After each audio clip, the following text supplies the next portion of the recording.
Oh, shit.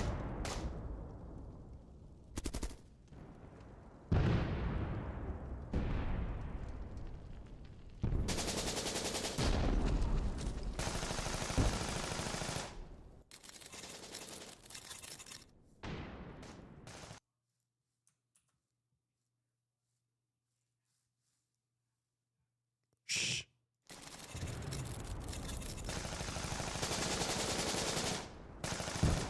Hi, soldier. Damn it.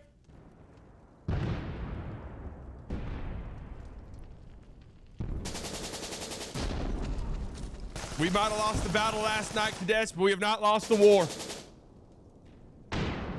I repeat, we lost the battle last night. We did not lose the war. The Phoenix Suns are putting up one hell of a fight. That's what I just said.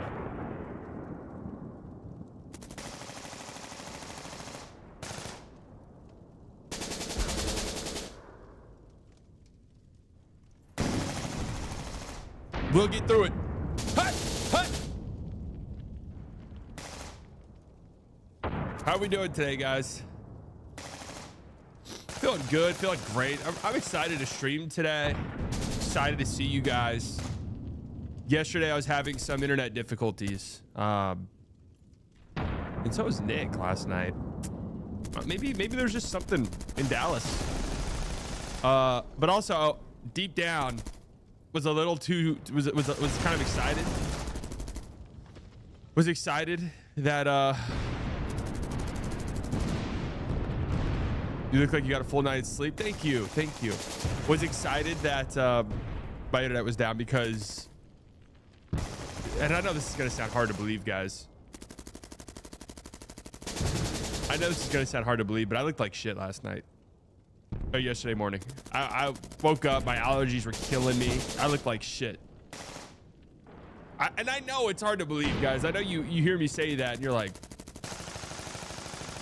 there's no way that's possible. It was.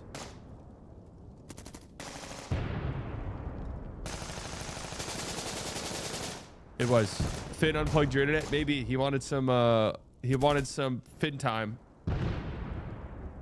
How did I wake up this morning, you might wonder? With a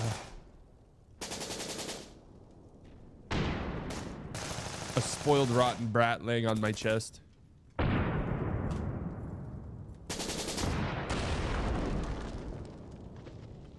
2025 will be fans Vietnam.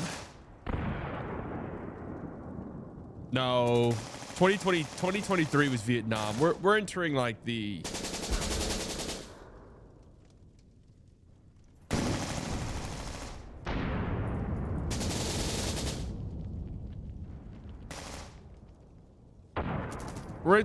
Gulf War period now. I think we're entering Desert Storm. But we're not the Americans.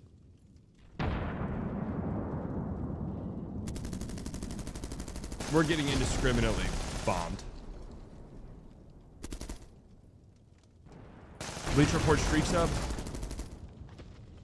Flying out to Oak Cliff next week. Heard the weather has been ass. Flying out to Oak Cliff. They have an airport there? No, the weather's actually been great. I think the weather's going to be good. You're entering like the good like 3-4 week stretch where the weather's going to be good.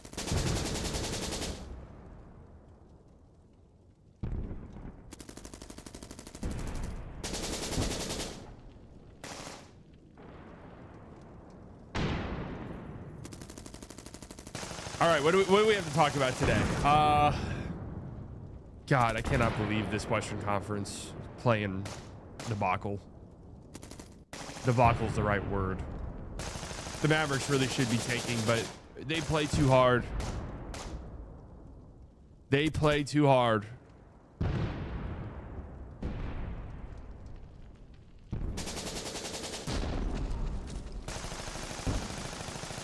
They play too hard. We'll talk about the Lakers game. Did I set myself up there? Paul with the $5 liar. There are only like 4 weeks total of nice weather in Texas. That's true. It's not in the fall. Fall, you just go from 100 to 40. That's what happens in the fall time. Spring, you do get a nice little... And I'm not a fan of daylight savings. They need to get rid of it. Just full stop. What's the point? I thought that was one of Trump's things. Did he not get rid of it? What's the point of daylight savings? Do we really need it? At this juncture? Do we actually? Like, somebody tell me, is it actually something that's important?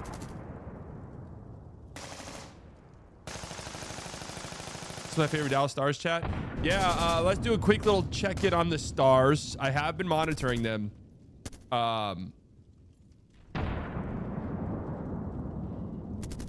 Let's do your bi-yearly Stars update.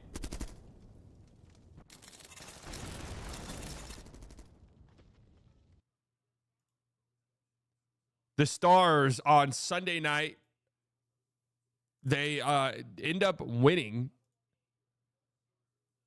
4-1. A nice game by the Stars. They beat the Canucks. Quite the conundrum, huh? Oh, holy shit, man. Why don't I have 1 million subscribers?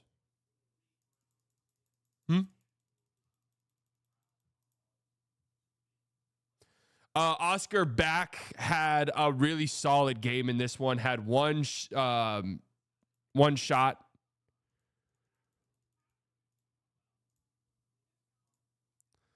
Oscar had a good game. One shot. Had one hit as well as one one glove.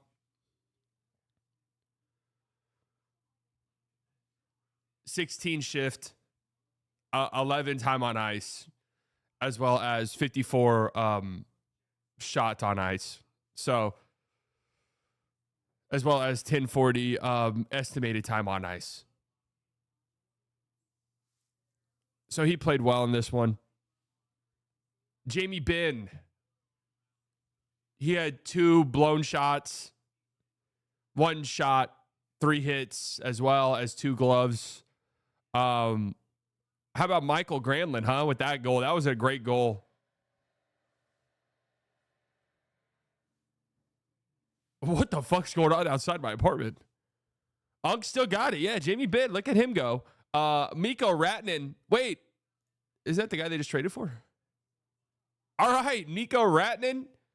2 goals in 2 games, huh? How about that?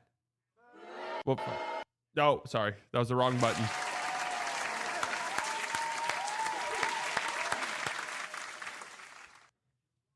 Jason Robertson, was this the guy who's supposed to be really good? Is he as good as we thought he would be?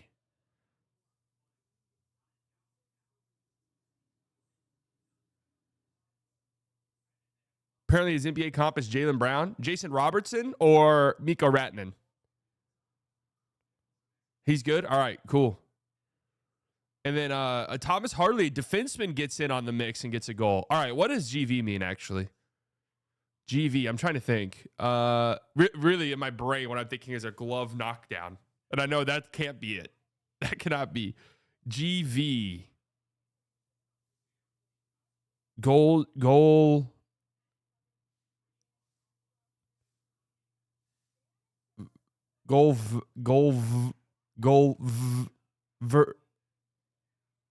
Somebody's got to know in here. Nobody knows. Nobody knows what GV means. Great value. That can't be it either.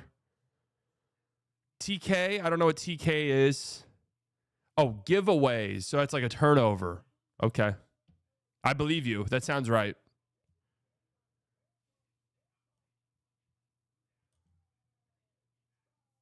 People telling me the Stars are a super team now. Can someone confirm? Yeah, they are. I confirmed it for you just now. What is TK? Team kills? All right, let's get into some basketball. Streets are saying Mikko is an open goal merchant. Oh, was his goal an open goal? Let's see. Mikko Rantanen tallies a goal. Now, here's the beautiful thing about ESPN. We have a 15-second ad for a 10-second highlight.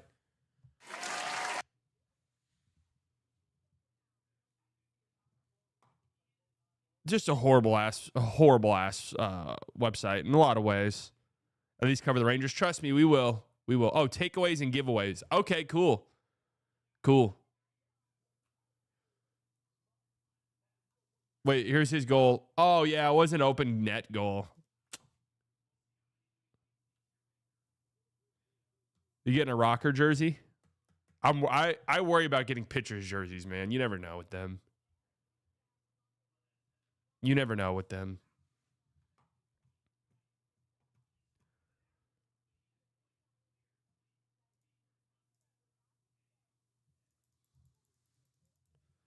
Miko sounds like Nico.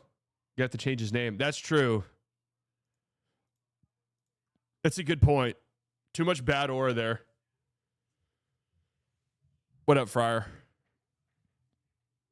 If I were to get a Rangers jersey this year, it feels like a Wyatt Langford choice, but don't sleep on my guy Josh Young just because of the Texas Tech connection there.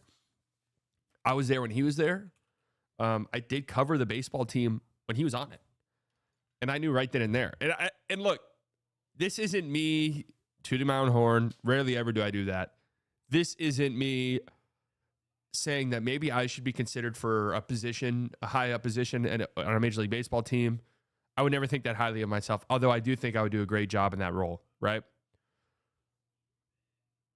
I saw right then and there, watching him play at Texas Tech. I believe it was his junior year. I don't remember exactly the year. I was like, this guy's a fucking beast. What the hell?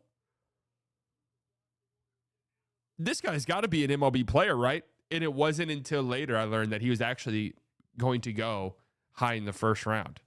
Now, I don't want to say that I have an eye for this type of stuff, but that I didn't know, right? I didn't know. Me when I cooked at SGA 2K19? Yeah. Yes. Very similar to that. Very similar. This was 1963, right? 1974. Fuck you. All right, let's get off of NHL. NHL scares me. Like, what is all of this information that's being presented to me up here? I know it's wins, losses, overtime losses, correct?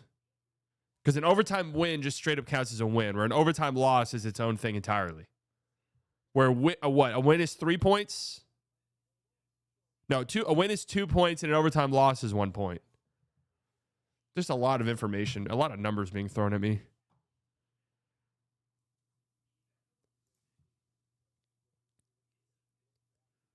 A lot of data. It says Dumont got promoted to CEO of LA Sand, who will be the new Mavs governor.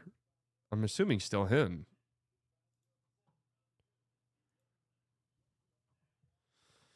I'm assuming still him. We got a slate of games tonight. Bucks Pacers is always fun. They hate each other's guts. But outside of that, a pretty slate of games.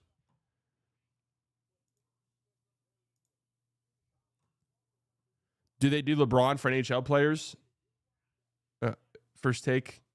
Do Cowboys deserve criticism for a quiet offseason so far? Do Cowboys deserve criticism? Yeah. Pretty much in that conversation right there. Yes. Tell me you saw. Okay. Apparently that's a slur. Or not a slur, but a bad word in Spanish. So I don't want to say it out loud. The Texas Rangers hat.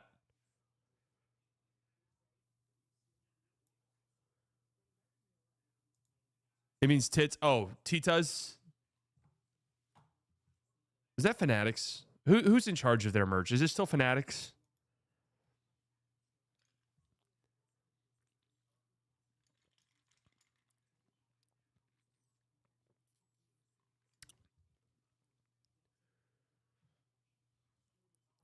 Fanatics is really killing the game. Good morning, folks. It is Tuesday, 10:51 a.m. Central Standard Time, March 11th, a special Tuesday edition of Slightly Early. Has anything crazy happened? No. I didn't stream yesterday, so I felt like I would give the people what they demand, as well as stream the rest of this week. We got a good amount to talk about today. Going to go over some of the games that took place last night, a little over the weekend as well. We're really going to dive into just this pathetic embarrassment that is the Western Conference play-in race. Several teams involved that are embarrassing in different ways, right? Emergency stream the Mavs. But yeah, that's what it is. Emergency stream, guys. The Dallas Mavericks win a game. No, we'll talk about the Mavs, obviously. We'll talk about the Suns. We'll talk about the Kings. God, these teams, man. Ugh. And we'll also get into some other stuff. Let's start here, shall we? Locked on Luka. You guys want me to talk about the Lakers? You guys want me to talk about Luka still? I see all the comments. We'll talk about their game against the Nets. So LeBron is out for a handful of weeks, it sounds like. Our period of weeks was the reporting, which sucks because for the last 3 months or so, LeBron's been the best player on the team. I don't think that's crazy to say. I mean, it's crazy to say because he's 40 years old, but LeBron has just been playing at a completely and totally different level. Really, since the turn of the calendar year. They're going to be without him for an extended period of time. They're without Jackson Hayes as well, which hurts. They're without Rui Hachimura, which does hurt. They're losing some size. They've now lost 2 straight games. They lose to the Boston Celtics, a game that I thought that they were all things considered, not having a center. LeBron gets hurt. The game was kind of out of reach at that point anyways. No Rui Hachimura, which, without size. Against a team where you would like to have more size than not. I didn't think they were terrible against the Celtics, to be honest with you. They were without Dorian Finney-Smith in this game, yes. I didn't think they were terrible. They made it. How close did this game get? It was this really did feel like the first, fake comeback, if you will. The Luka era of the Mavs, Luka era Mavs. No stranger to the fake comeback. Why is that a thing, though? Because Luka's that good. They got it down to 4 with 5 minutes left at one point. That's the closest it got. So that's to me, I'm gonna be real. 4-point game with 5 minutes left. That's not really a fake comeback. Like, you're in that game. Fake comeback is like 30 down to 10, right? We stab padded a little bit there at the end. Down to 4. I don't know if I can call that fake. Like, that was the Christmas Day game, the Mavs Christmas Day game. I was like, that was a fake comeback. I was like, they had a chance to win the game. Like, they took a shot that would have put them ahead in the last minute. Like, that, I don't know how fake that is. Now, that being said, some of the concerns reared their ugly head in this game for the Lakers. And this is what makes Luka Luka. And this is why Luka's so good, is that he could have an objectively bad game. Like, I don't think you could watch this game and thought, at least for the first 3 quarters, Luka was good at all and still have 34 points. An efficient 34 points. And that's why the fake comeback thing is real, because Luka's so good that he could turn it on in the 4th quarter, and all of a sudden it's a 5-point game. Because Luka's hit a few threes, he's gotten to the free throw line. But anyways, I didn't think that was that bad. With all things considered, on the road, the Celtics really wanted that game. Tatum played 45 minutes. Like, I don't think that was that bad. Then they go to Brooklyn and lose. This one was pretty bad. That wasn't Boston playing a Game 7. Be serious. No, that was not like Boston playing a Game 7, man. Boston Celtics are really good. They're really good, and they're starting to reach this point where, I don't know. You watch them, you're just like, man, they're going to win again, aren't they? So do you think Lakers can beat Celtics when fully healthy? No. I watched the Celtics, and it's just like, man, is it going to be them again? I really want to tell myself the Cavs can do it. I want to believe right here. I want to believe right here in my heart, that the Cavs can do it. The Orlando Magic don't get enough hate for being complete dog shit. I'm feeling kind of weird about that, generational hater, and your name fits, by the way. Let me look at generational hater. I've seen 2 messages from you in the chat. Lakers are not a contender, and the Magic don't get enough hate for being complete and total dog shit. He's living up to his name. Where's my mouse? My mouse is missing on my screen. All right, we found it.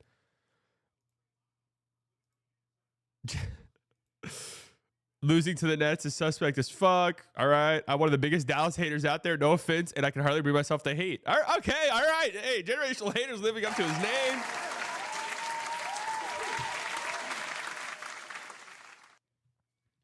But anyways, look, I love the Magic, right? You guys know there's been like a connection. I love them. I'm kind of here to hate on them a tiny bit, only because how annoying people have been. Only because of how annoying people were earlier in the season. When I was like, guys, I think Kid's doing a fine job, and I hate to bring this up again, but I'm going to. I think Kid's doing a fine job. And everyone's like, dude, look what Jamal Mosley's doing with the Magic. And I was like, they're not that good. What do you mean? Like, what are you talking about? They have like the same record.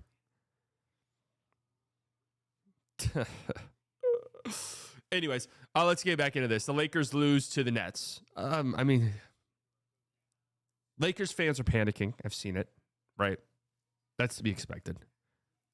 I'm here to say, and I can say this now, outside viewer looking in, I'm not rooting for nor against you. I know losing, like at this point in the season, you're fighting for the 2 seed. Losing to the Nets isn't the best thing.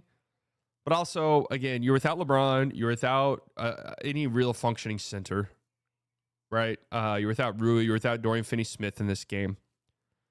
I know it sucks, but Reeves, yeah. I mean, Reeves is on a really bad stretch here. And if he doesn't figure it out just a little bit, then that's concerning, because the idea of you being the real legitimate contending team that you really could be in the playoffs is having this sort of 3-headed monster offensively. And I think if Luka finds consistency in his shot and LeBron comes back healthy, you could definitely survive with just those two. But this has been kind of an extended stretch here where Reeves has been struggling from the field. And that's a little alarming, but I don't know. I think it could just be one of those things, you know. You go through highs and lows over the course of the season. Last 10 games for Austin Reeves, 16 points, 4 rebounds, 5 assists, 36% from the field, 32% from deep. Still getting to the free throw line at a high clip, though. 6.5 free throw attempts a game over that stretch for a guy like Reeves. He is absolutely... No, it's been about 10 games of rough shooting from the field. But again, he gets to the free throw line at a decent enough clip that it does it kind of evens out for him. And he is a full-fledged flop artist. Okay? Like Luka grifts, Shai grifts, all of the great offensive players grift, right? That goes without being said. Reeves is just out there doing shit.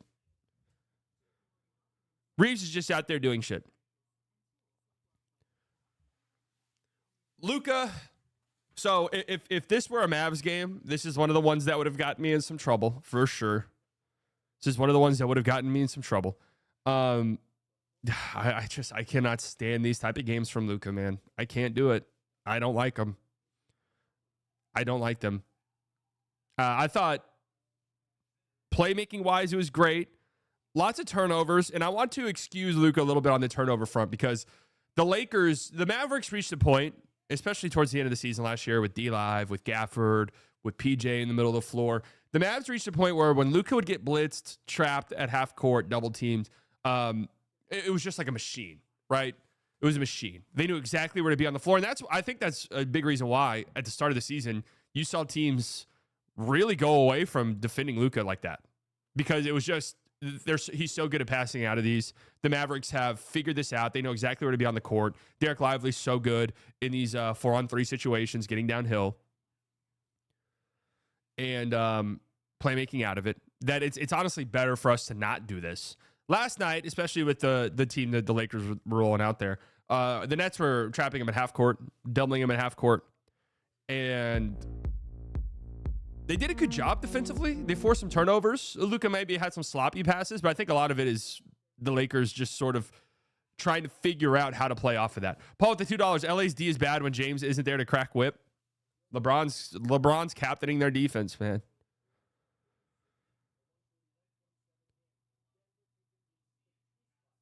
So, A high turnover game for Luka. I would say with his usage, 5 turnovers. I mean, 5 is a big number, but 5 turnovers isn't that insane. 12 assists to 5 turnovers is perfectly fine.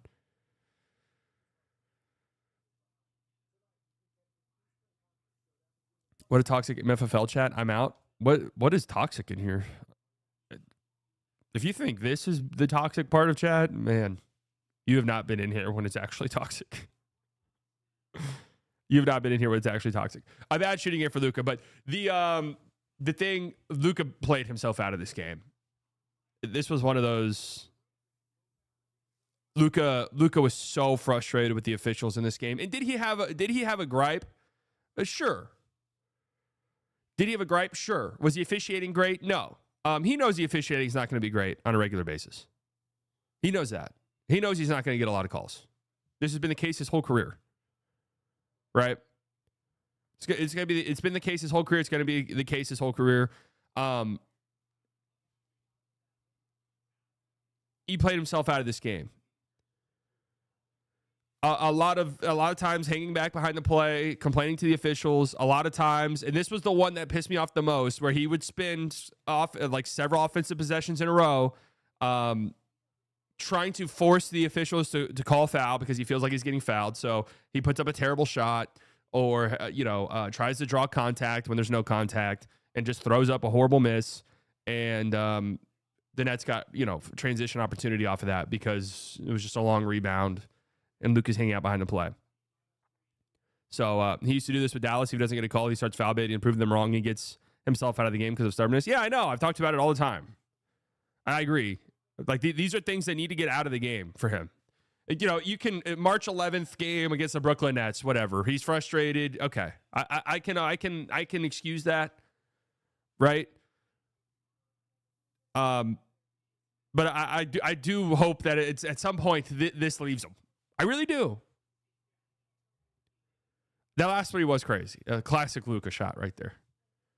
And I do want to say this, because the amount of crying, and I gotta take it with a grain of salt, because a lot of the people I see crying on Twitter cry all the time about everything. So you can't take their cries with any real serious. You can't, like, their cries way differently than other people's crying.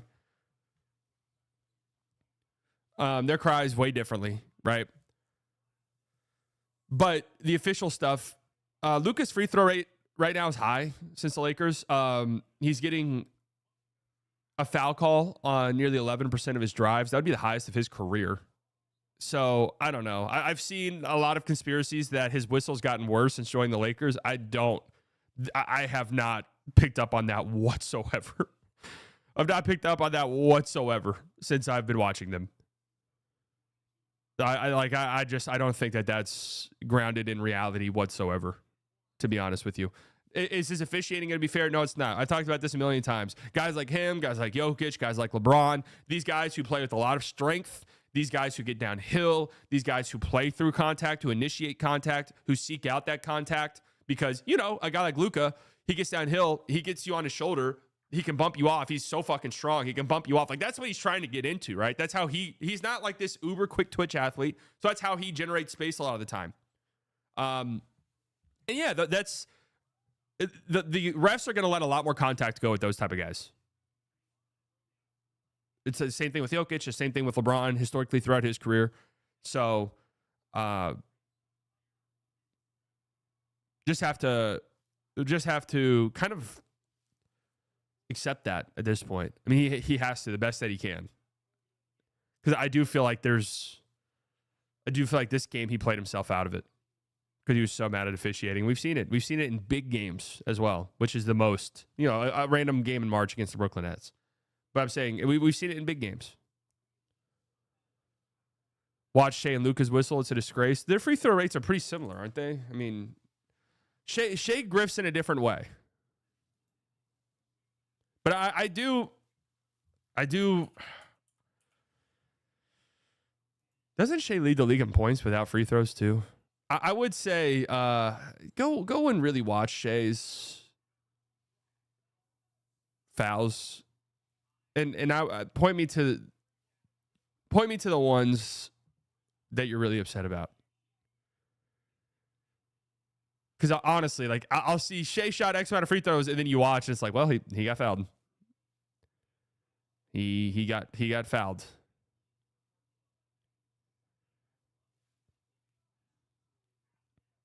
Luka gets his free throws naturally. Shai grifts for every free throw. Luka grifts for free throws as well.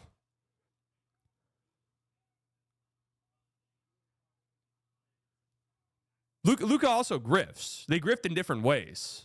The one where he leaned into Westbrook. Yeah, that one was bad. And you're going to have a few that are bad. Bro, do you watch Shai? No, I don't watch Shai at all.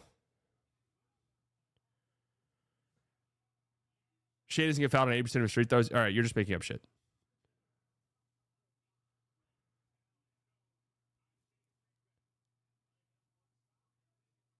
Now we got to make a whole fucking video compilation just to call someone a free throw merchant. Just watch him play.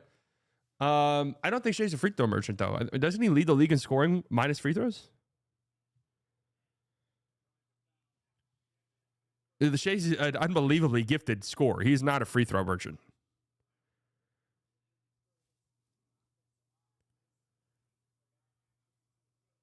Shai's game just generates fouls. Shai's just like literally unguardable. His combination of skills are so incredibly rare that he is unguardable. No, Shai's nowhere near as bad as Embiid was. Embiid was on some embarrassing shit. Seriously, some legitimately embarrassing shit. He's a good scorer, nothing special. I can't get on like the hater wave that you guys are on. Like I can't even imagine it, truthfully. Just like completely and totally lying about a player. Like just being so completely off about a player just because like I don't want to admit that he's good is insane to me. What do you mean he's a good scorer, nothing special? You think Shai's a good scorer, nothing special?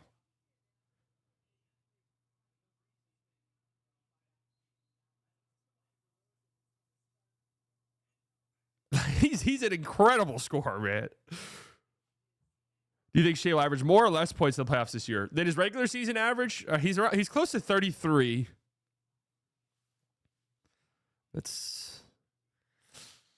I think ideally you would want J-Dub to sort of pick it up a little bit because I'm sure defenses will hone in a little bit more on Shai in a 7-game series, right? It's going to be a lot of J-Dub, you have to beat us. And J-Dub went out with an injury last night, so we'll see. J-Dub, you have to beat us. Chet, you have to beat us. I'd have to imagine that happens.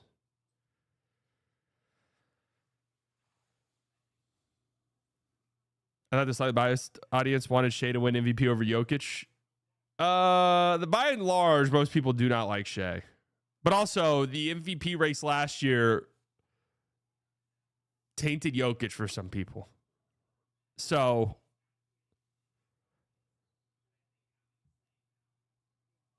I don't hate Shai, but Stephen A. Smith is really pissing me off, openly not considering Jokic. We're going to get into the MVP stuff probably tomorrow is what I want to do. MVP stuff. Because I haven't really dove deep into it. And I was doing I've watched the Nuggets and the Thunder games over the past weekend, but also just kind of looked into it. It's much closer than I actually thought. Like in my mind, I was like, it's got to be Shai.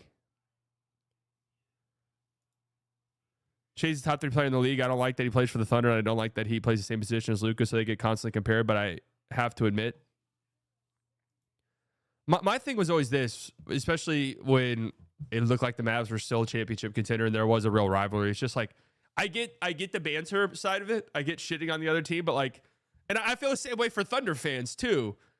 And then I felt the same way about Celtics fans. Like Celtics fans being like, oh, the Mavericks actually sucked. Like, why would you want to say that? Honestly. Like, it makes you look better if you're like, no, the Mavs were actually nice last year. Like, they were good. Mavs were good. Luka's great. Like, the Celtics were just that much better. Like, what's the... Oh, Thunder fans, yeah, Luka sucks and the Mavericks suck. I hate them. Okay, that's true. You can hate them. That's good.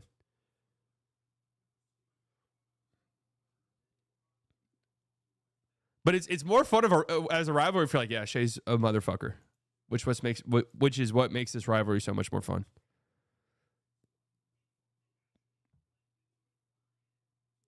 Like the Suns, when the Mavs Suns rivalry is good, like it's okay to say D-Book's really fucking good because it makes it more fun. Is Luka still top 5? I mean, this year he has not been a top 5 player. No, he's not. That's what people named Steve. I had an uncle named Steve. Not really an uncle, like one of those things you grow up and there's like, it's your Uncle Steve. Confusing as a kid. I was like, is that actually my uncle? Or is this just like one of those things?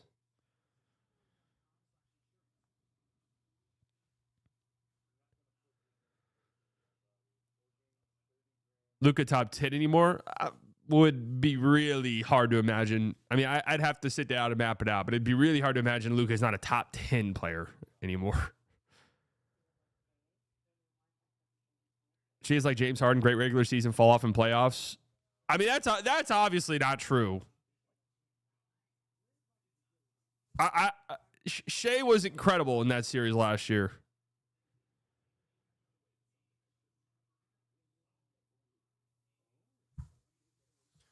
Anyways, this game, I don't know. Dalton Connect. What am I missing, guys? So when the trade didn't go down, I was like, you got to at least get Dalton Connect. I was just kind of like, eh. I guess like getting Connect would be cool, sure.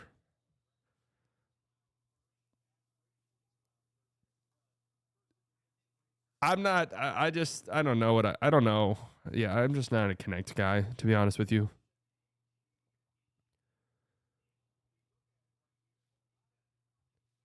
Show us the MVP page on Basketball Reference. We'll talk about it more tomorrow. Reeves, yes. You should have got Reeves. Connect, yeah.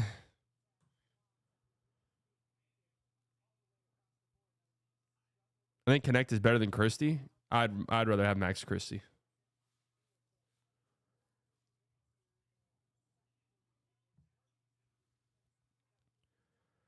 Honestly, just wish we got Reeves as well. Yeah, it would help. So anyways, not the end all be all this game. I don't think there's any like overarching things that you could really take away. Just a rough shooting night for Luka and Austin Reeves combined. And those two being like your main focal points offensively without LeBron. Tough to win games when those two combined to go 11 of, what is that? 11 of 40? Man, jeez. Tough shooting. Suns are terrible. Yeah, the Suns are terrible. So anyways, yeah, that's it. And just... I hope at some point Luka gets to the point where these games are out. Because the complaining to the officials has been... that's why mentally it looks like he is back. He's ready to go. That was one of the things. Early when Luka got traded to Lakers, you're watching, he's just kind of going up and down the court, not even getting mad at the refs. That's when it's like, man, something's wrong. Like, he's really not in it. Like, mentally, he's just not there. He's not even yelling at the refs, man. But now it's starting to go up and up and up and up. Now it's like, all right, Luka's getting there. He's starting to get there mentally. Starting to get there mentally.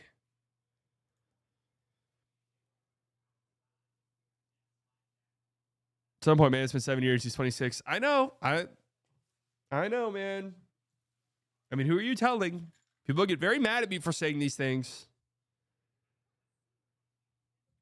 And I don't mind complaining to the refs. I want to make that very clear because people will bring up, like, LeBron. Yeah, everyone fucking cries and complains. Like, you'd be stupid to think otherwise. Everybody cries and complains to the refs. Every superstar does. I don't have a problem with the whistle blows and you're yelling at the refs, right? You're lying to yourself if you don't think Luka completely takes himself out of games at times because of his frustration with officials. You are lying to yourself.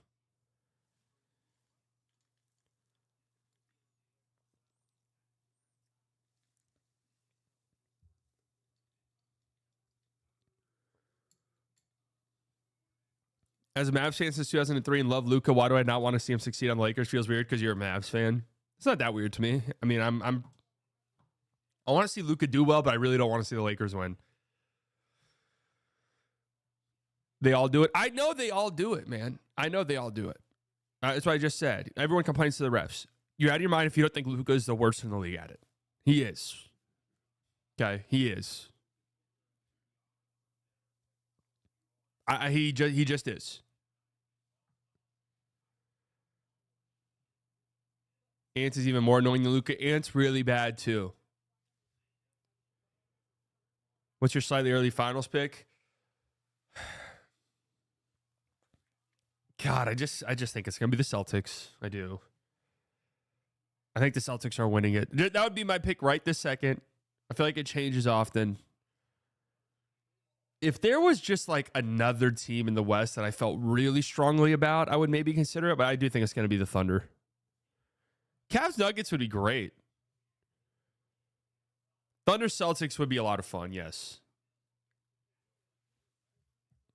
Spencer Dinwiddie may complain more than all of them. Like, in terms of ability versus standing in the league to like complain ratio, standing in the league to complaining to refs ratio, Spencer Dinwiddie's high up there for sure. Mavs Pacers. Let's be for real. It's Celtics versus Thunder. We just coping. That's probably going to be it. Like, you can't ignore what the Cavs have done. I mean, they're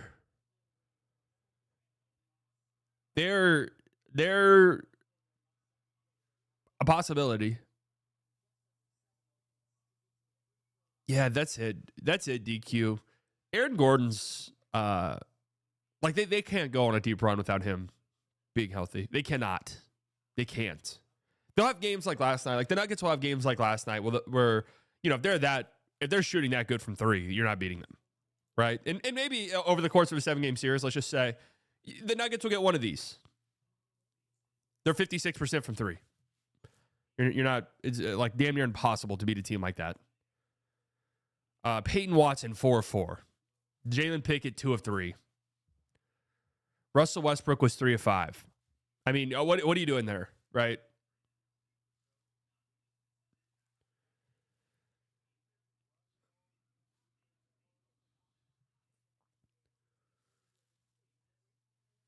You're not doing much with that.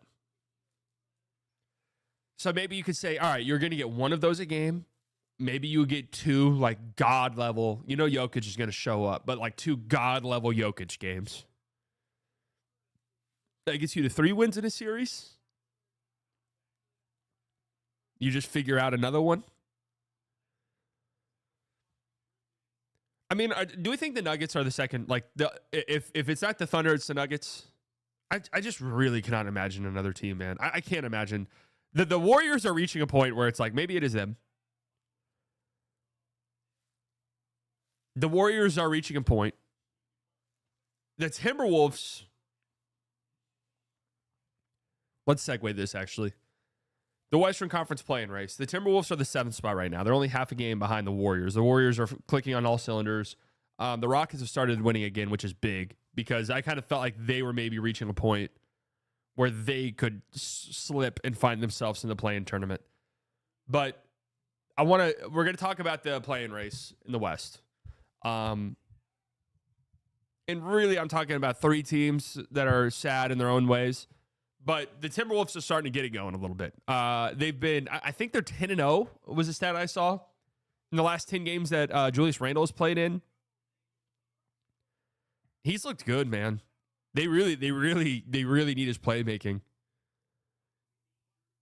And they're starting to figure some stuff out. They're starting to figure some stuff out with their rotation.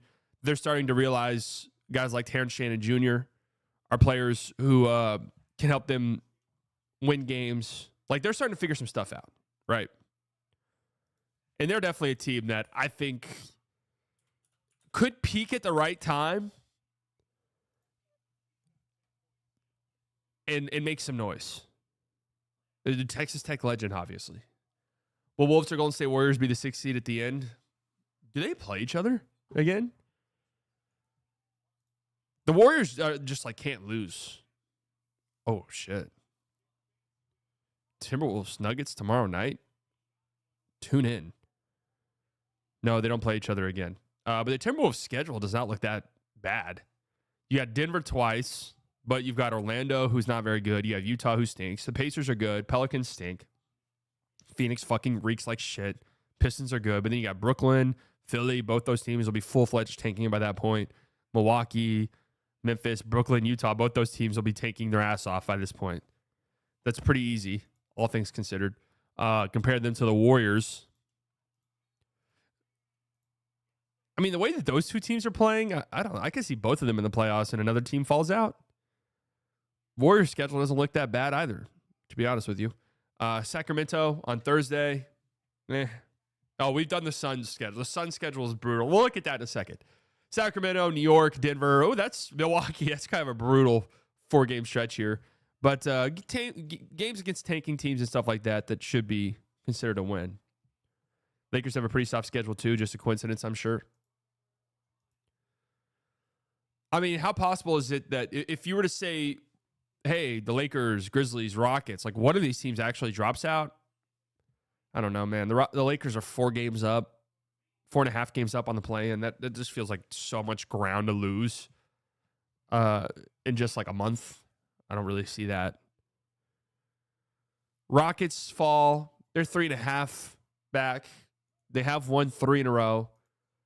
Starting to get a little, Jabari Smith's back. They're starting to get a little healthier. What does their schedule look like? Their schedule is not that crazy either. Does everyone just have well, I don't know. I'm looking at this actually. An important game against Golden State. That could end up being really big. Really, really big in terms of seeding. A couple of games against the Lakers. That could be really, really big. Phoenix, we know how shit they are. Dallas, unfortunately, we know how shit they are now. Chicago shit, Philly shit, Orlando shit, Miami shit. So they've got a pretty easy schedule over the next couple of weeks that maybe they should be able to give themselves some cushion.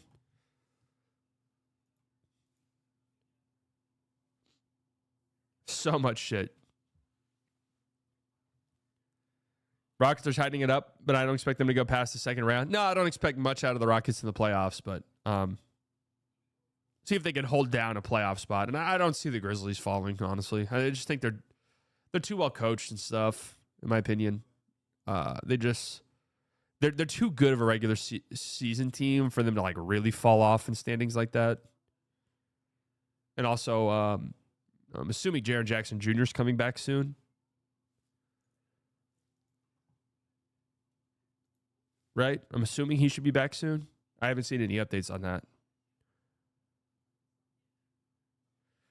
Do you think the Magic will be contenders in the next 5 years? I would like to think so. Their like front office doesn't leave me super confident in that. And unfortunately, I haven't seen this year. I haven't seen enough from Paolo for me to be like, yeah, he's going to be the guy. You know, I think he will be ultimately, but a weird year for him with injuries and stuff. But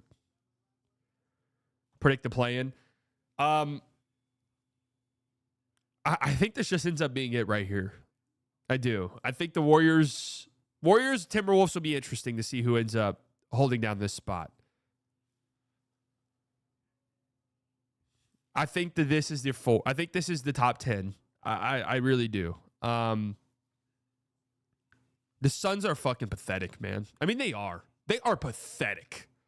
And the Mavs are pathetic in their own way. I think the Kings are pathetic in their own way. The Suns are a special kind of pathetic. It's all there. I mean, it's right in front of them, man. It really is. Like, hey, Suns, realistically, all you probably have to do between now and the end of the season is play like 500 basketball. Like, that's it. Just, I don't know, go like 9-9 in your last 18 games or whatever, and you're in the play-in tournament. That's all you have to do. The Mavericks will lose the games. They don't have the horses. They will lose the games. All you have to do is win. And you might be like, dude, slightly, that feels a little unfair. When was the last time they won back-to-back games? Holy fuck! When was the last time they won back-to-back games, man? What date was this?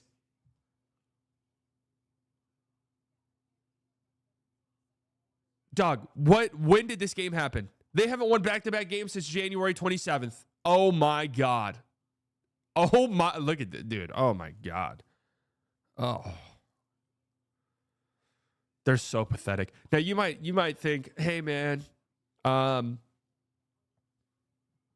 lose on the road to the Grizzlies, not the end of the world. And I do agree with you. Lonesso, 2 months. Here's to another month. Love the streams. Cheers, Lonesso. I'm drinking my Nespresso. Damn, that's good, man. Damn. The Memphis Grizzlies had Cam Spencer playing. Quick, do you know who he is? You're lying. No, you don't. They were closing with Lamar Stevens, Marvin Bagley, Cam Spencer on the court. So the Memphis Grizzlies were closing with.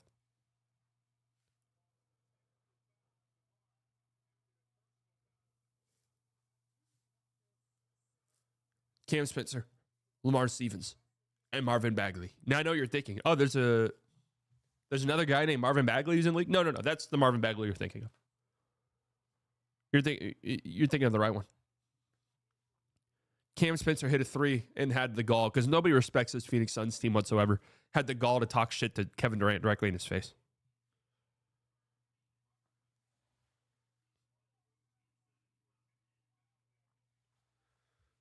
True, Marvin Bagley was picked before Luka, so he is really good. Everyone said Tyus Jones was a good offseason move. Imagine having a Beal, Booker, and KD, and you still need an offensive initiator. Yeah, Tyus Jones has been absolutely dog shit. Their center rotation is so fucking bad, right? Nick Richards, I think, stinks. Just stinks. Tyler the 499. Good morning, brother. Why the Mavs getting out tanked? Why someone call you a crybaby on Locked On video comments last night? I miss Pussy Liquor. Who called me a crybaby? I don't care. Locked On comments? I ain't in there. Why was I a crybaby on Locked On last night? What did I say? I don't even remember. Was it because I want them to tank badly? Which I do. I want them to tank. Anyways, Tyus Jones hasn't really panned out. He's horrible defensively and offensively. Just doesn't really do much for banning people on your video. Wait, what?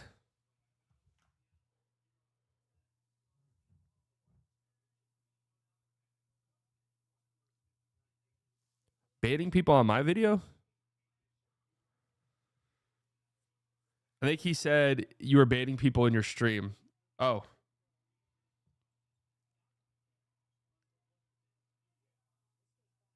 Yeah, I do ban people on my stream.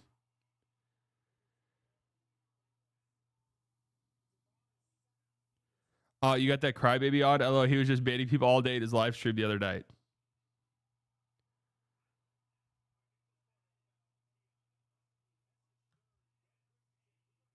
Was I? I'm going to be honest with you. If I ban you, you probably said some crazy ass shit here. If I ban you, you probably said some wild shit. That was like a week ago. I don't even remember that. But that's funny, though. Anyways. Yeah, that's true. I probably should be a little bit stronger with my bans. Retna was pushing the line last night. He was towing the line. Paul with the $5. Slightly biased does ban people all the time. As a matter of fact, I am banned right now. He said he liked Luka and you banned him. What? I mean, that's just a lie. That's just a lie.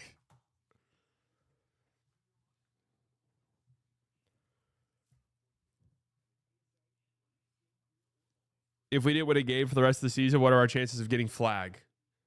So if the Mavs lose out for the rest of the season, and let me finish talking about the Suns really quickly, and I'll get to that point because that's a good point. So I think the Suns are pathetically bad. And KD had 35 points in this game. Was great. Booker, I thought, was fine. I mean, Booker hasn't been anywhere near the level that you would want Booker to be over the course of the whole season. But just as a whole, man, their team is just sad. Like, if that's really it. They're sad to watch, you know. They look like dead men walking, which is a shame because part of me was hoping from the Mavs tank side of things, part of me was hoping that there would just be sort of this external boost for them where they would see the Mavs situation and think, okay, look, guys, it's been an embarrassing season for us by and large, but we have this opportunity to at least sneak into the play-in tournament. And you know what? We got KD, we got Book. Like, maybe we can convince ourselves. Those two get hot. Maybe we can do something, right? At least make the playoffs.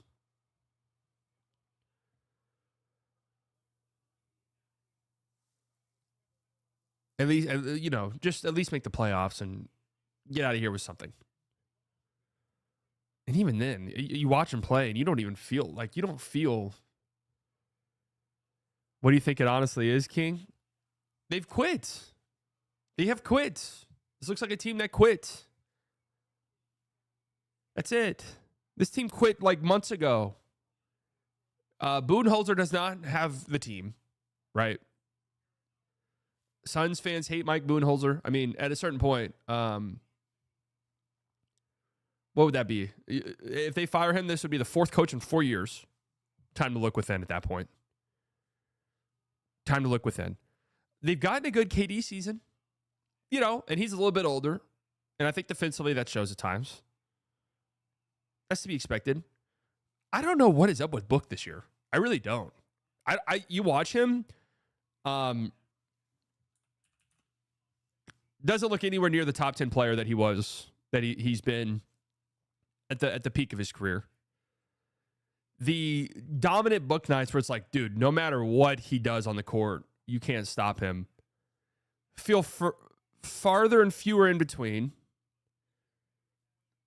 And defensively, not that Book was ever like a great defender or anything like that, but he would try hard defensively. That hasn't really been there either. So I don't know what the thing is with him. I don't know if he's kind of soft quitting here. I don't know if... Here's one thing to think about with Book, right? Is he's 28, so he should be in the prime of his career. No, him and Kendall are back together, guys. I was informed that they were on a ski trip together, actually.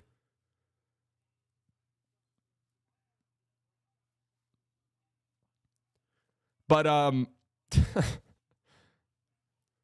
for Book, 28 should be the peak of his career. He's played a lot. He's been in the NBA a long time. And he's played a lot of minutes, man. He's played 22,000 minutes in the regular season. 1,800. In the playoffs.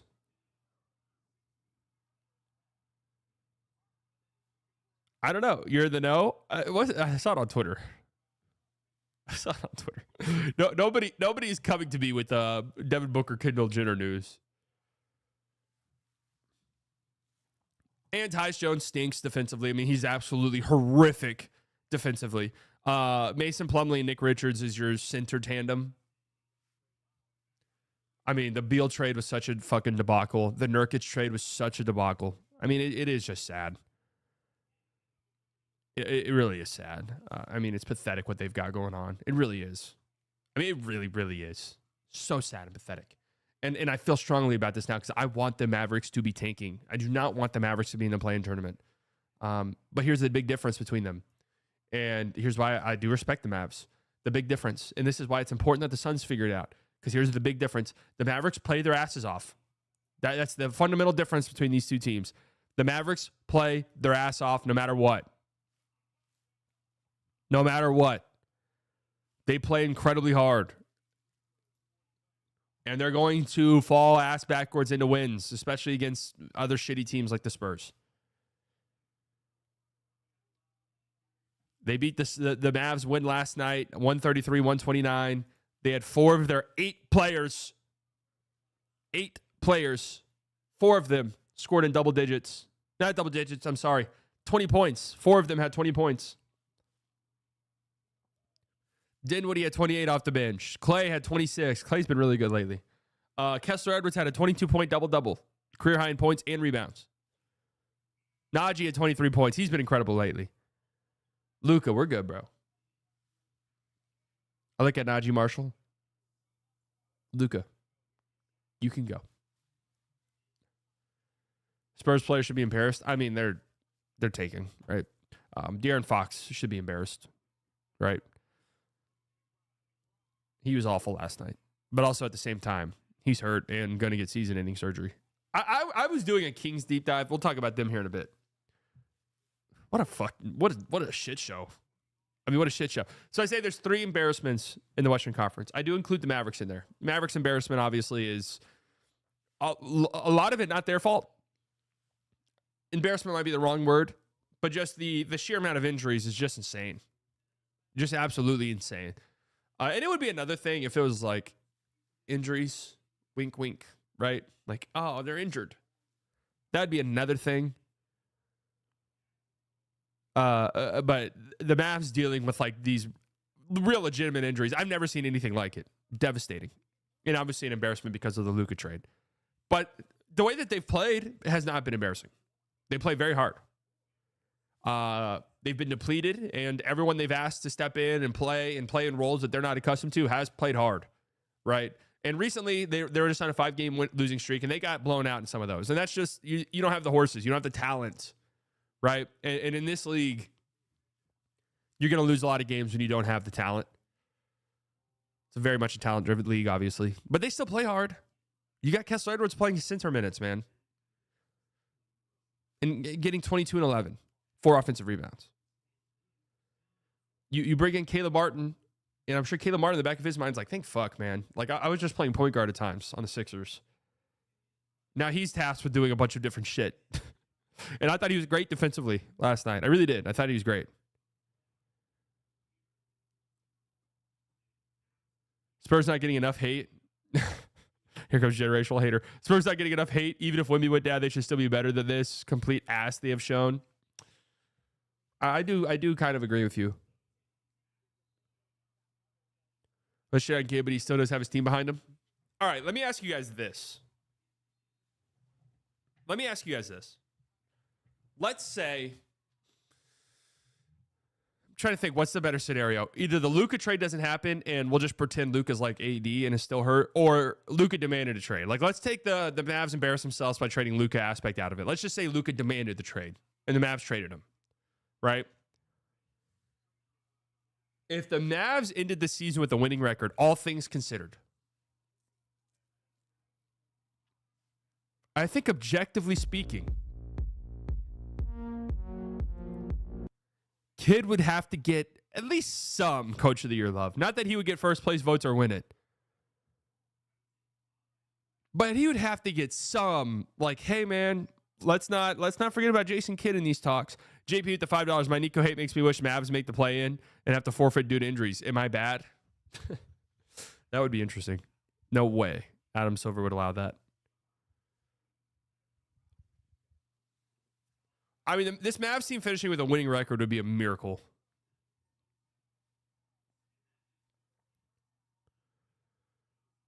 I mean, Doc Rivers won for getting a team to 500. They play hard, man. It's hilarious. This is the season that convinced me he's an above-average coach. I don't think you make the finals accidentally. I really don't. I don't think you're a bad coach to make the finals. Especially, and you could say it was the Luka stuff, but especially last year, like, you know, it was statistically the worst postseason of Luka's career. Now that's what we're talking about here, is a historically great postseason performer. So even Luka's like worst, statistically speaking, postseason of his career is still incredible, right? But Kyrie got played out of some series there. Not played out of some series, but got taken out of some series, like the Thunder series. They made it a point of emphasis to not let Kyrie get off. Monty Williams did. I think Monty Williams was a good coach for the Suns. I don't think he wanted to coach the Pistons. Like, by all accounts, that seems like what it was. Like, he was done coaching. The Pistons threw him a bag, and he just really didn't want to be there. And was not invested. If your coach isn't fully invested, then that's bad. Yeah. That's what I meant to say. They took away Kyrie's scoring, and Kyrie was still good in that Thunder series as a playmaker. By all accounts, wasn't David Blatt a good coach? Like, LeBron just didn't like him. And if that's it, then you're done.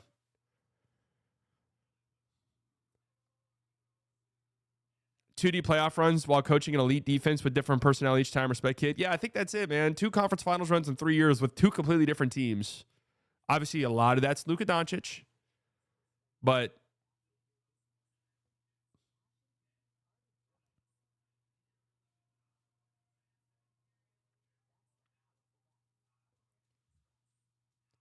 oh no, he never gets any blame, so no credit. Kyrie should get it for being the leader. Wait, are you saying kid that never gets any blame? Are you seriously saying that in here? Like, are you seriously saying that? Remember Luka screamed at kid and said, "You knew, so is he really that good of a coach?" I don't remember that. I mean, coaches and players getting into it is not a weird thing. Is Joe Mazzulla a better coach than Kidd then? Joe Mazzulla is a really fucking good coach. Yeah. I just don't think Kidd's one of the worst coaches in the league like people say. Is he an elite coach? I don't know.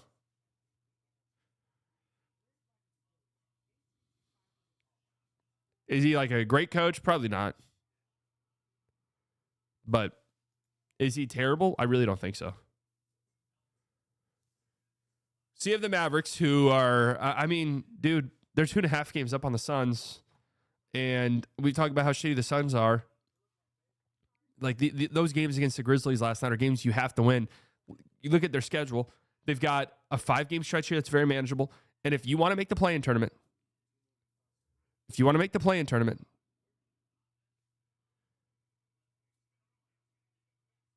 you probably have to go 4-1 or at least 5-0.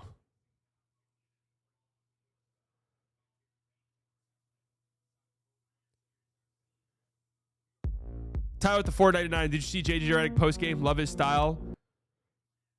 Worth the 1-minute watch. I don't know if I saw his interview last night. Are you talking about the one after the Kings game where he basically was shitting on their offense and took the blame for it?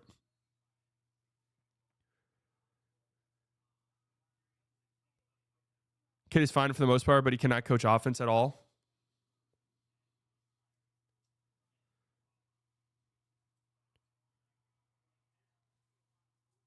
Great vibes guy, great defensive mind, but bad at offense / play calling.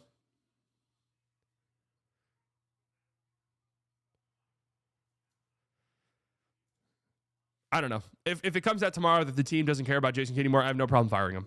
But for the most part, it looks like they play really hard under him, and that's like half the fucking battle. Look at the Phoenix Suns, dude. So anyways, 5-game stretch here that the Suns absolutely need to win. At least 4 in. On the road against Houston, Sacramento at home, LA on the road. Tough one, obviously, but no LeBron. Probably no LeBron. Toronto and Chicago. You got to win those games, man. You have to. Because then here's the stretch after that. And buckle up, because this shit's fucking crazy. Here's the stretch for the Suns after this. Home versus the Cavs. Home versus the Bucks. Home versus the Celtics. Road versus the Timberwolves, who are figuring it out quickly. Home versus the Rockets. Road versus the Bucks. Road versus the Celtics. Road versus the Knicks. Home versus the Warriors. Home versus the Thunder.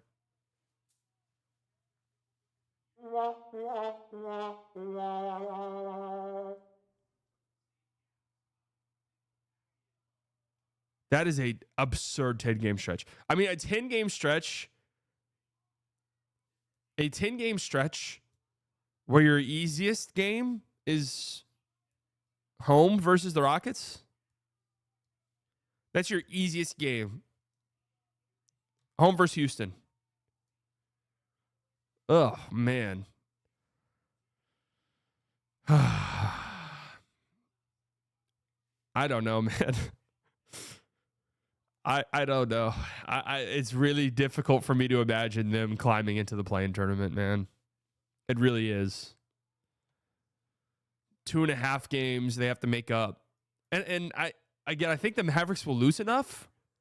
Well, the Suns win enough is really the problem. And then we have another team in the play-in tournament, the Kings, who it feels like are cementing themselves as probably this 9 seed. They've lost 2 straight. Haven't been playing terribly over the last 10 games. Their problem is they really can't beat good teams. Their record against winning teams is abysmal.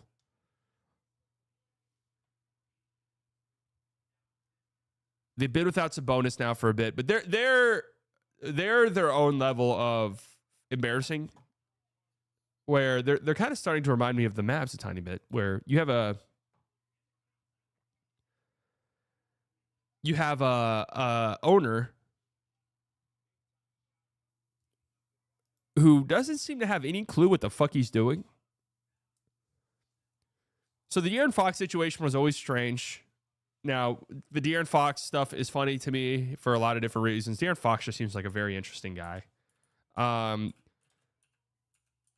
Seems very much like I want things to be as easy as possible for me, but I don't want to take any blame. If people get mad at me, I want people to understand that I had nothing to do with it, and I don't think people should get mad at me.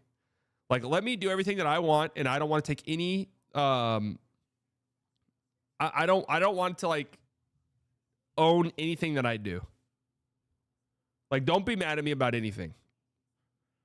You had the NFT scandal with De'Aaron Fox. Which I'm actually kind of surprised got swept this far under the rug. Granted, it was about 3 years ago now, and it was in the midst of the just the the NFT scam. You saw one every other second. Oh my God, look at these, dude. NBA's De'Aaron Fox indefinitely postpones NFT project, keeps investor money. I mean, look at these shits. These are so ugly. Legendary scandal and slightly early lore. Yes. Legendary. My God. So fucking ugly. So anyways, the Kings have sort of been this, really over the last 4 decades, this beacon of ineptitude.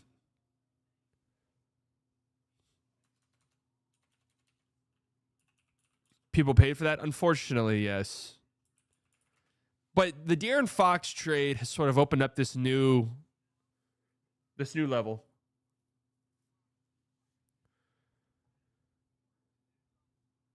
Looks great. Here's 10,000. God, I mean, I wish I had no moral compass at all. I would love to do an NFT rug pool. Do you get in trouble for that? Honestly. The crypto rug pool. Do you get in trouble? Is there any consequences for that? I'm drunk as fuck slightly. Please notice me, goat. What up, JP? Has anyone gotten in trouble for a crypto scam? Anyways, they're under Vivek. Obviously, we know how there's been extensive stuff on how bad he is, right? So Fox demands a trade. I didn't realize how bad this was.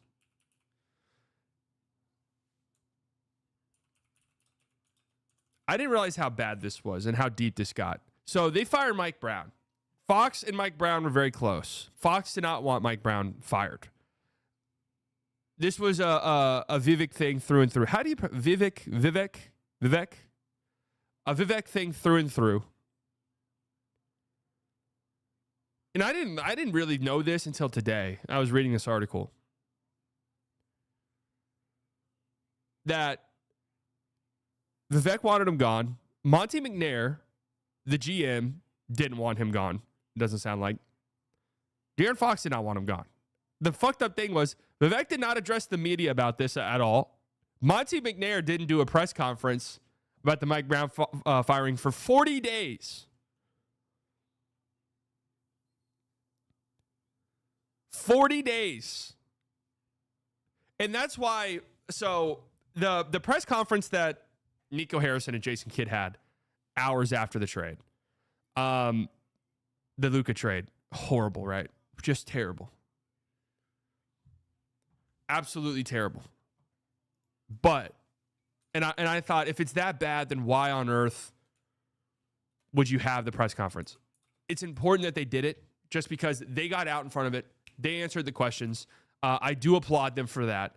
They answered the questions, And it prevented this awkward situation where, like what happened with the Mike Brown firing in Sacramento, where De'Aaron Fox is now having to answer all of these questions, right? De'Aaron Fox is the one that has to answer all these questions. So players and the coach has to be the one to answer these questions. And that's really not fair. That's really not fair for them. And that's what happened. And people thought, the night before Mike Brown got fired, the Kings lost the game, and De'Aaron Fox fucked up, and he was mad at De'Aaron Fox afterwards, right? Right before the firing practice, Mike Brown was seen talking with De'Aaron Fox for like 10 minutes. So people thought, oh hey, this is De'Aaron Fox doing. Really unfair to him. So anyways, they demand a trade. All of this shit comes out that Jeremy Lamb is behind the scenes pulling some strings. Jeremy Lamb, who is reportedly dating Vivek's daughter, who's also very high up, and it sounds like she's going to be next in line.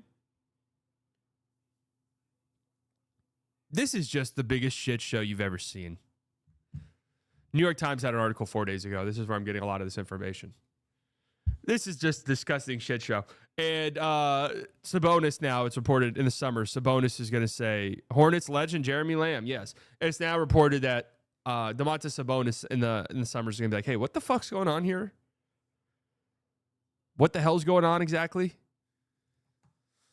And who knows what that's going to lead to. There was an unnamed source, but I guess it would be Malik Monk. An unnamed player source who also was like, what the fuck's going on here? Like, are we trying to be good? I don't understand it. Haven't heard Jeremy Lamb in a while, man. That's wild. Yes. And, hey, maybe Jeremy Lamb's a really smart guy and wants to be involved in front office stuff, which isn't that crazy, right? You see former players get into front office stuff all the time, but yes, strategic dating. Marrying his way into it. Oh, man. Just a complete and total shit show there. Complete and total shit show. So it's 3 different shit shows. The Suns, Mavs, and Kings. All different. The King stuff with Vivek reminds me a lot of, like, Cuban. It's what it kind of sounds like. Cuban, like, is just looking for so many different voices, so many different opinions that all of these people now see that and they're like, whoa, well, I can squeeze my way in here. So you have like 20 different people. 20 different people all involved and all thinking that they can make big decisions within the organization. It's a complete and total shit show. It makes you kind of appreciate the good ownership situations because it's very rarely that you get that perfect balance, right? It's very rare that you get that balance where the owners are hands off enough, where they let management do their thing, but the infrastructure is so strong that you have a clear hierarchy. Because I think when you have hands off owners, I think you can get to a point where it's like, yeah, I can squeeze my way in here. When you have hands-on owners, especially ones, like that's, I think Jerry Jones is fucking terrible at what he does. But at least he's the owner and he is the GM. I'm making the decisions, right? I am making the decisions. Towards the end of Cuban's tenure, is like there's like 15 different decision makers, right? And I think there's probably going to be a documentary series or a movie or something about the Mavericks, because it's just, I don't think we understand the level at which it reached at the end of the Cuban era. Like how fucking insane it was. Like how many different people were involved. Might be one of the current minority owners, but it could be anybody theoretically with a few $1 billion to spend. Yeah, and I mean the Celtics are another one where it's like getting new owners is always a scary thing. You never know. The ideal owner is someone who comes in and is like, hey, I like the team. I want them to be good. I respect I'll spend money. I want them to be good. It's an investment for me. I care about it. But also, I understand the fact that I'm not a basketball savant. I'm not a genius. I'm going to let these people handle it. I'm going to pay them a lot of money. I'm going to let them handle it. And I'm going to be hands off in that front.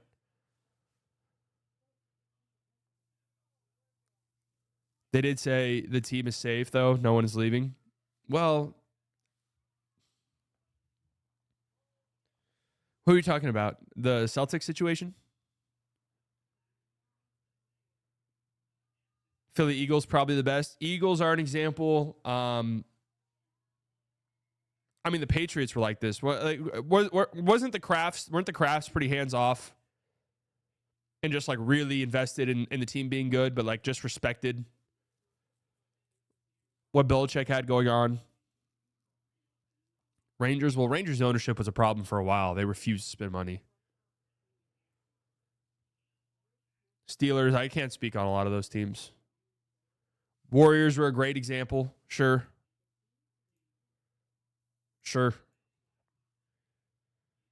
Typically, you don't really want to know much about your owner. Hey, our owner cares and is putting money into it and is just kind of hands off outside of that.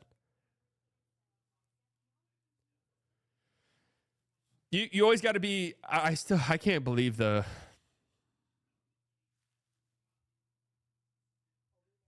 Cuban stuff, man.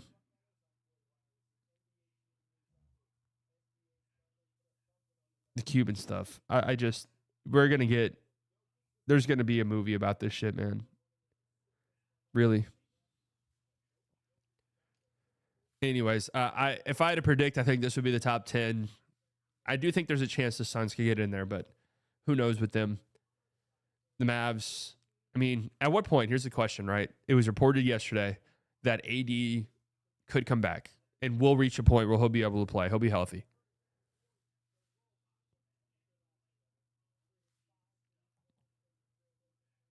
At what point, like, where do you have to veer? It's like, well, we might as well bring him back. Who plays slightly in the Mavs movie? Timothy Chalamet, easily. Ellen DeGeneres will play Cuban.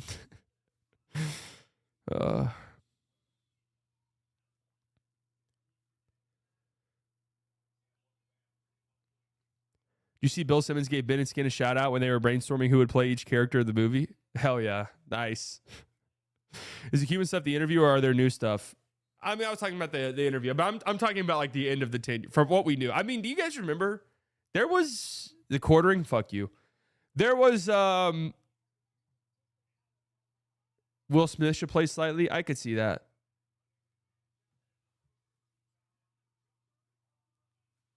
Who would play slightly biased in the Mavs movie? The quartering. You're a piece of shit for that. You know that? Tom Holland's Luka? No, that's easily what's the dude's name? What's the dude's name who has the late night talk show? Corbin. What's his name?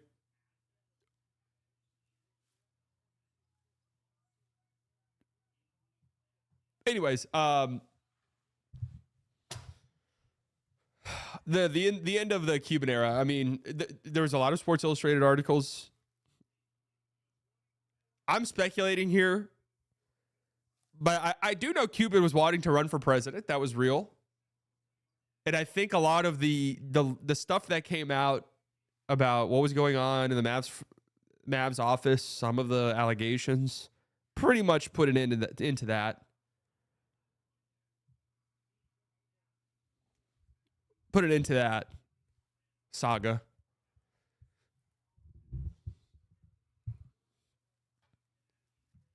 Anyways, complete and total shit show in the Western Conference, man. Are we certain Cuban still doesn't want to be president? Yeah, I think it's too late. There was maybe a small window. The Mavs front office general is a shit show. The sexual assault allegations, Donnie Nelson lawsuit, front office shit show with Donnie, Bob, and other voices. Yeah, I mean, it was bad. It was bad. You had multiple different lawsuits.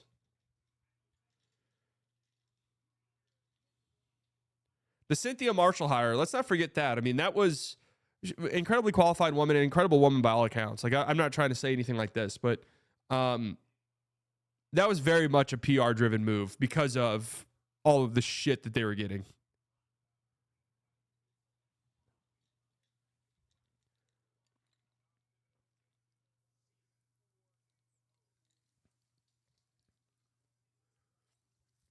Not wanting the kids to be in a tough spot, then running for president would be a very interesting turn of events. I see right through that interview, man. I see right through that Cuban interview. Right through it.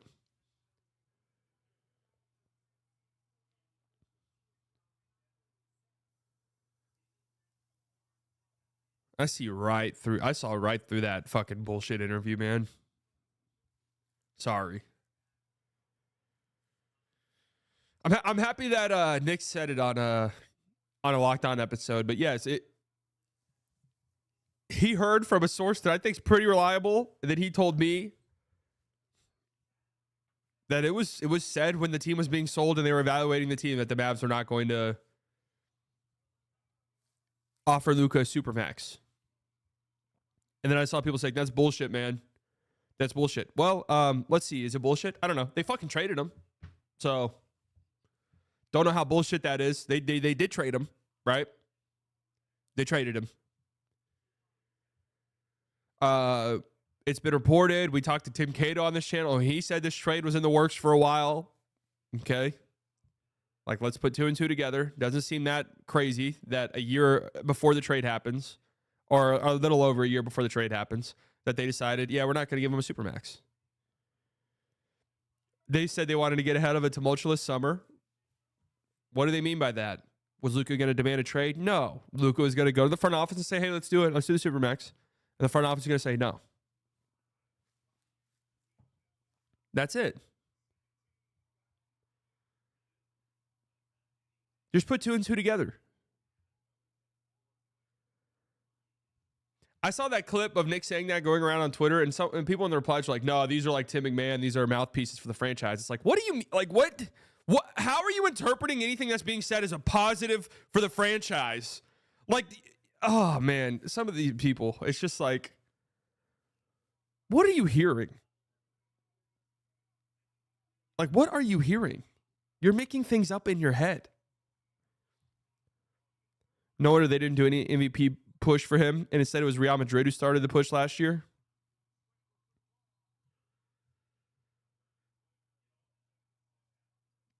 So this has been talked about a little bit. Wendy's tirade after Game 3 of the finals. And I'm not going to lie. I didn't care about it at the time. Whatever. Wendy goes on, does what you're supposed to do for ESPN. Definitely a little out of character from Windhorse, for sure. Right? Shit on Luka like that after Game 3 of the finals. And people made a big deal about the team not sticking up for him. I'm like, maybe they don't give a fuck. Right? Like, maybe they're like, who gives a shit what people at ESPN have to say? But I don't know.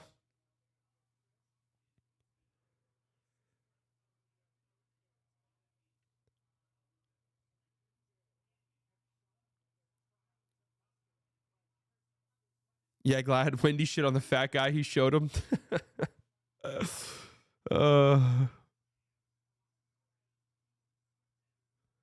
when Cuban didn't trade Dirk for Shaq? What happened to that man?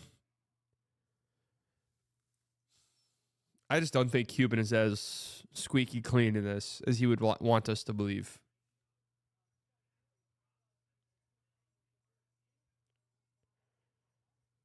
That's just what I think. I always respected the Windhorse Game 3 bashing. I mean, so I felt bad because immediately we did the Locked On episode immediately after, and we were saying the same exact stuff. Maybe not to the level Wendy was. We were saying the same exact stuff. Luka can't do that. Luka cannot do that. Luka cannot do that. And no circumstance could Luka do that. Have a game like that in that moment. Hopefully it's a learning moment for him, right?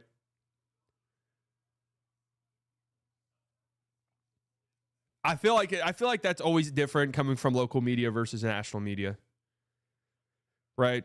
People get mad and they say local media, like, oh, local media is supposed to, like, that's a different thing from the local guys.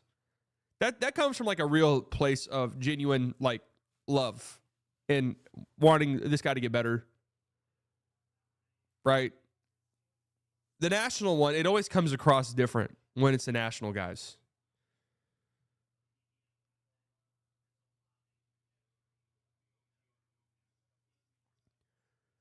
Everyone talking about the trade motivation. What was the Boston series not enough for him? Have you read McMahon's book yet? Has it come out? I'm actually interested to read it. Has it came out? I'll get it.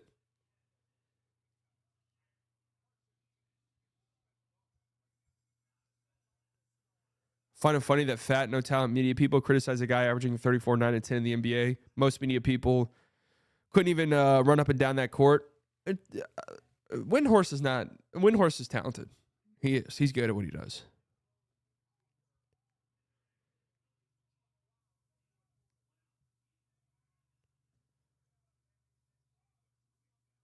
I will say, I do think Wendy's talented at what he does.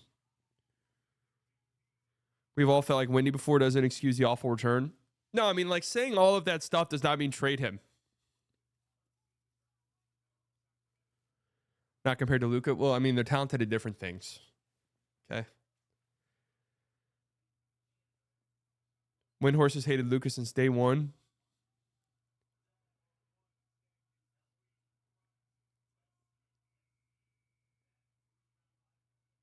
Did Tim Cato respond to your fan survey, considering y'all on a first name basis and all? Yeah, no, he didn't. So that means he didn't read it, guys. That means he didn't read it.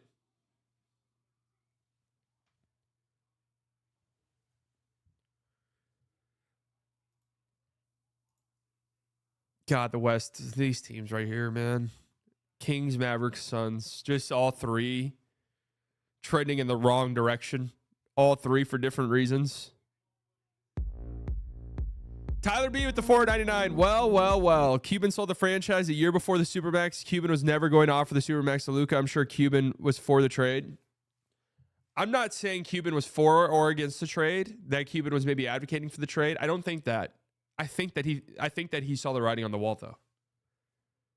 Like, Nico was already here, right? It's not like this was before Nico came. Nico was already here. And maybe it was just kind of established. Like, hey, I don't feel comfortable giving this guy a Supermax for this reason, and this reason. And maybe Cuban was like, okay, I trust you. But here's the thing. I don't want to fucking be involved when it happens.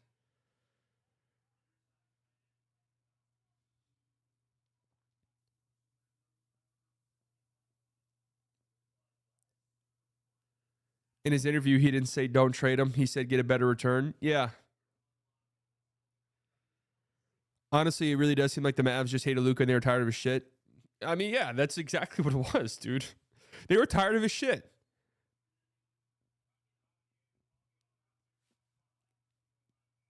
Would love to know. I mean, there's definitely stuff that we don't know, but I don't know if any of it justifies it. I don't know if any of it will justify it to fans outside of being there and experiencing it for like 5 years, you know? Like coming out and saying, hey guys, I need you guys to understand this was a gradual thing over the course of like 5 or 6 years. Like that's not going to be good enough. Cuban was involved. Didn't he say he was going to stay on as president of basketball ops? Well, yeah, but that was... Cuban really thought that they were going to let him stay and do the same shit he was doing. He really thought that. Why did he think that? I have no fucking clue. I don't get what they got so tired about. The fact that he played for Sylvania every summer, that he goofed around in practice and still killed everyone. I mean, he would show up out of shape. Like, that's not just like making shit up. He did. He would.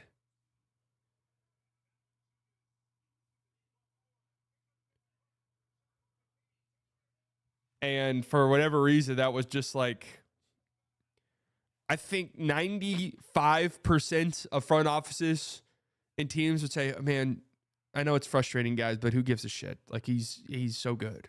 Like, who fucking cares? Right? Like, who cares? He's so good. Like, let's just hope he figures it out. We'll put some pressure on him and stuff, but let's just hope that he figures him out.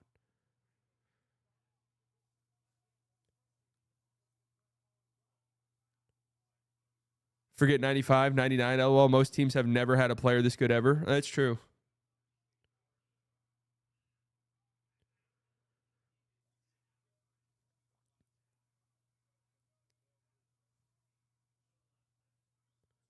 Yeah, let's not act like he didn't emotionally play. Yeah, I mean, all of the things that the front office said about Luka was fair following the trade.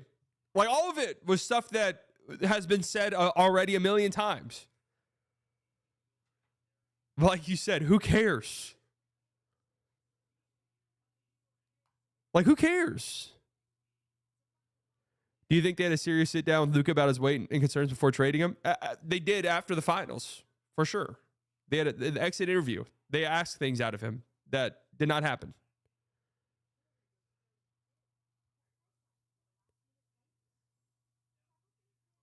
Calling him washed is fair? Nobody called him washed.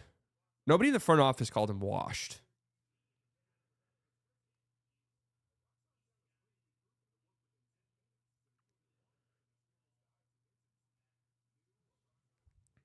They said that the complaining to the officials was bad, which is fair.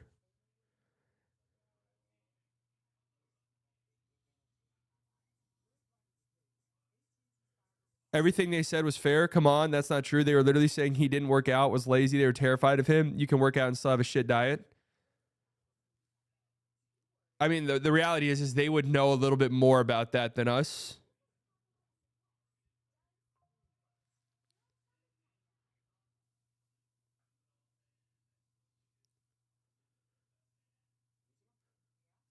Regardless, it doesn't matter.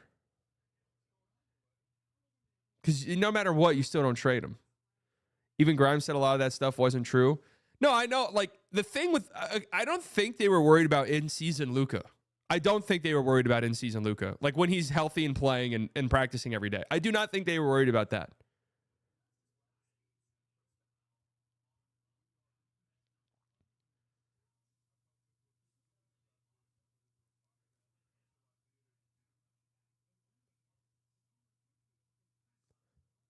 Bet the Wolves won't trade Ant regardless of negative PR? No, they would never do that, probably.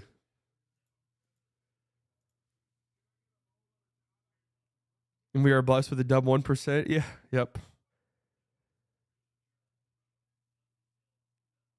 Yeah, the bet was that Luka's body is going to break down at some point. That was the bet that they're making.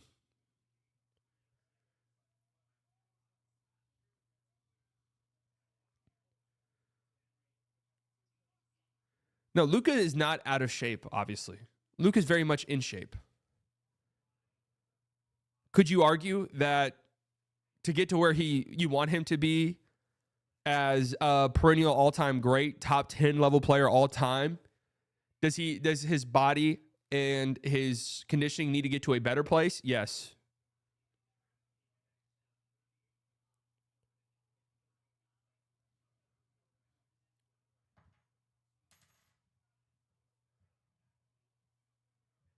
Sure, but if the source Nick has is right, they're planning on not giving him Supermax even before the injuries in February.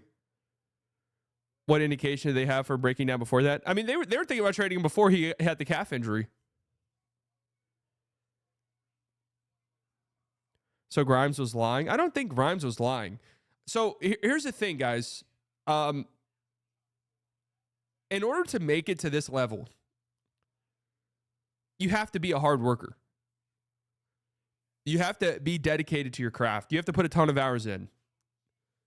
You know, this isn't like MLB where guys show up and they're fucking 300 pounds and, you know, they generated crazy bat speed, so it doesn't matter, right? Like, you have to be a crazy worker. Now, there is a difference. There is a difference between being that level of worker and being the maniacal level of worker that is required to get to that top 10 all-time level.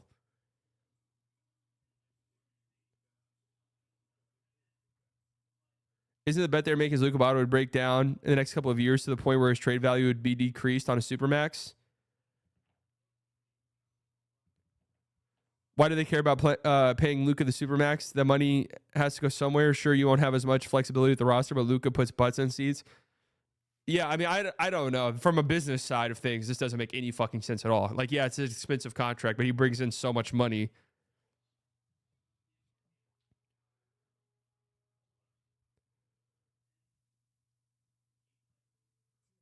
So the business side of things doesn't make sense at all.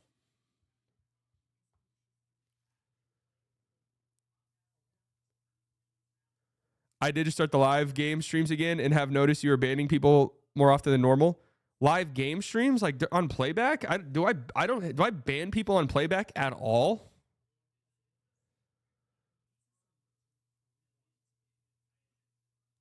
I don't know if I banned somebody on playback once.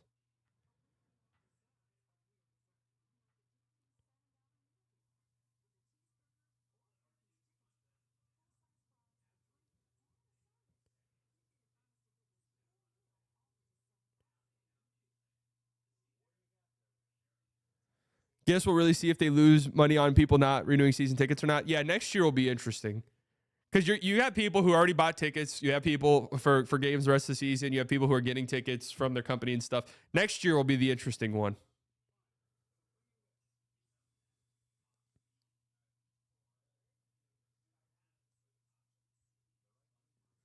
I just pray Luka does not play for Sylvania in the summer and actually spends time recovering and get back to pre-2024 Luka. Say it. He didn't train like Kobe. Oh, man.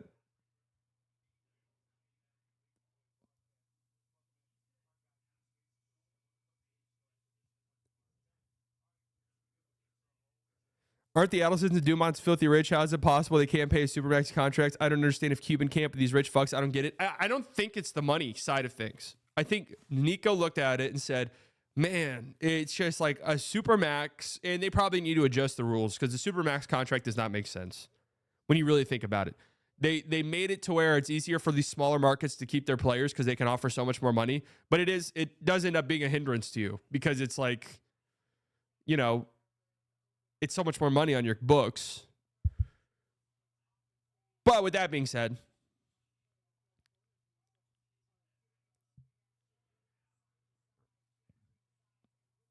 it's he thought that paying a guy like that $80 million a year or whatever, it would be impossible to build a winner. That's what he thought.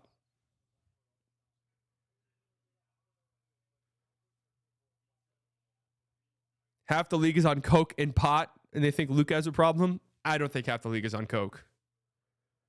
Have you guys ever been around coke users?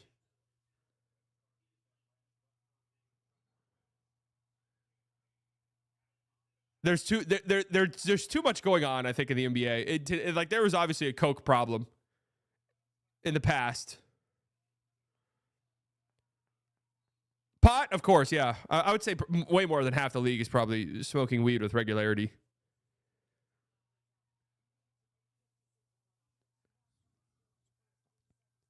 Yeah, lumping pot with coke.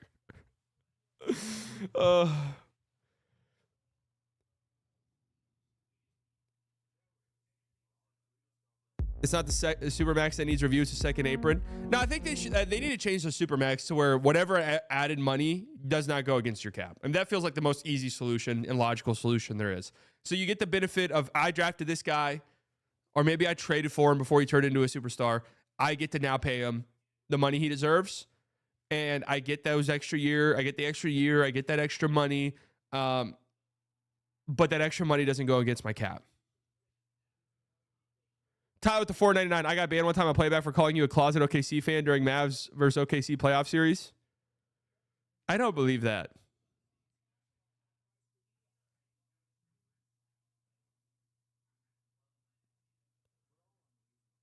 We did stream on playback during that.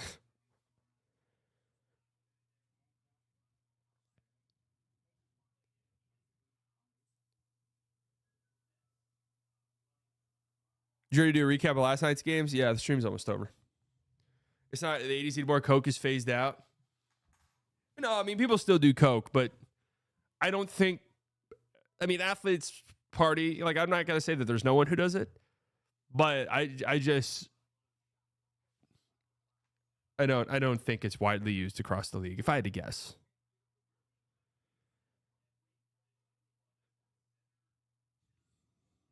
It was on YouTube back then. Oh, I mean, last year, the YouTube chat got so bad by the end of the season last year.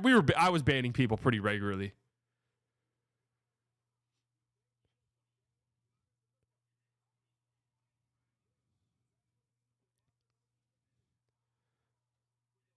I don't understand the. I mean, we'll never understand the trade, man.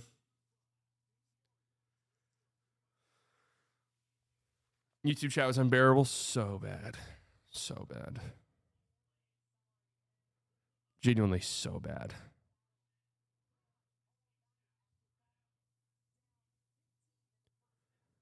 The chat got so bad during games, man. I mean, it was like 12 different interests. Everyone was yelling at each other. No one was happy.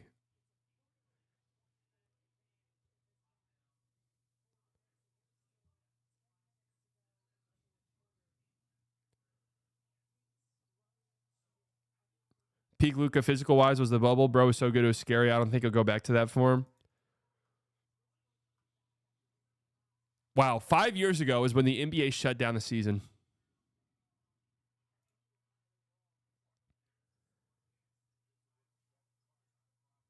Better than the Stream East chat. Yeah, that's true. That is true. It was. We at least have that going for us. Do you think Kyrie hadn't let the booze get to him in the finals and play like absolute ass? We'd be living in a different paradigm. Maybe. I don't. The Mavs weren't going to win that series. I do wonder though, like if they were so committed to trading Luka, what if they did? What if they did fuck around and win that series? Like what if the Celtics just were historically terrible from three and the Mavericks gutted it out somehow?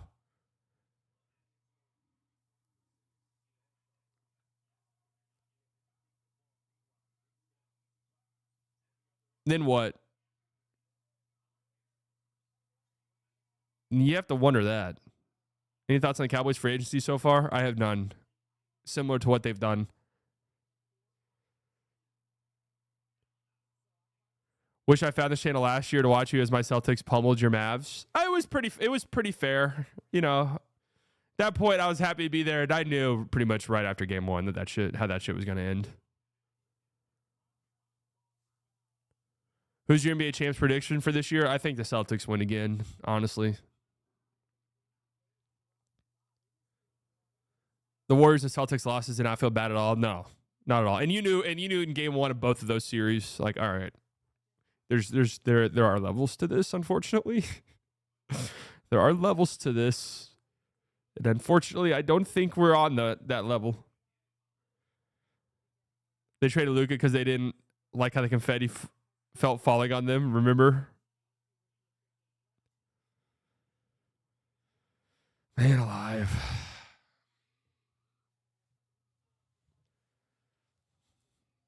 Man alive.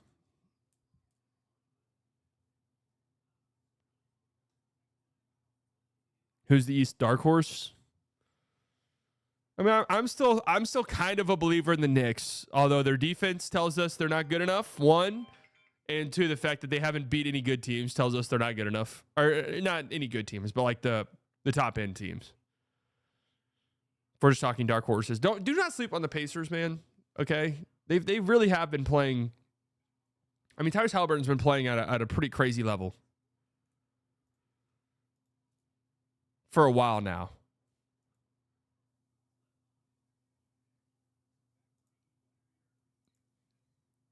Colton, 31 months in the slightly delusional club. Stay away from the drugs, Nico on. Yeah, stay away from them, guys. No, I have not been playing a lot of Marvel Rivals lately. Another dark horse in the East.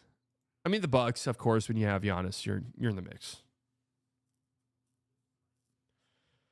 The Pistons metrics for like the last month or so plus would tell us that they're a team that you should not take lightly.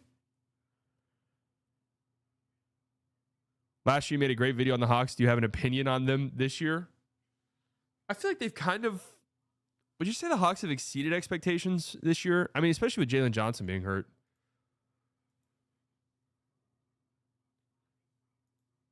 So, I mean, the East is pretty bad. And I mean, Dyson Daniels has been a revelation. That much is certain. I wish I would have found you last year before the playoffs to have you and Nick talk about the Mavs after series wins. We are so hyped, man. I don't know if we'll get those vibes ever again. That was so incredible. And I want to do a thing on this channel. and I hope the Mavs don't make the play-in tournament just so this makes more sense. But where I'll pick a team to root for, and I want to go hard for them. It won't be the same authenticity, but I'm gonna pick a team and go hard for them. Heard someone say Dallas might make a play for Trae Young. No chance. If you're listening to this on Spotify, leave a 5-star review. I love you. It better not be OKC. It could be OKC, guys. Better be an East team. I'm telling you guys, it could be OKC. So no playback streams in the playoffs? No. We'll be live in the playoffs. Every night is my goal.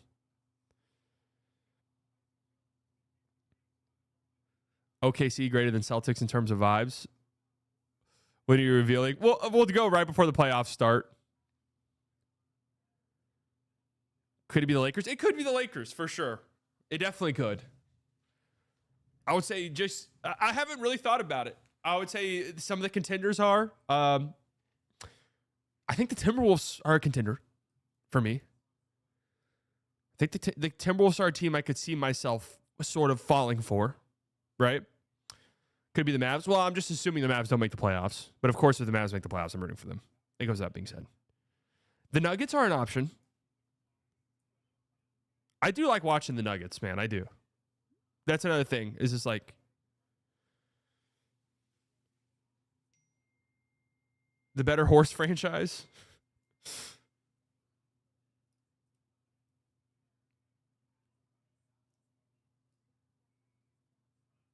Wait, who's the other horse franchise?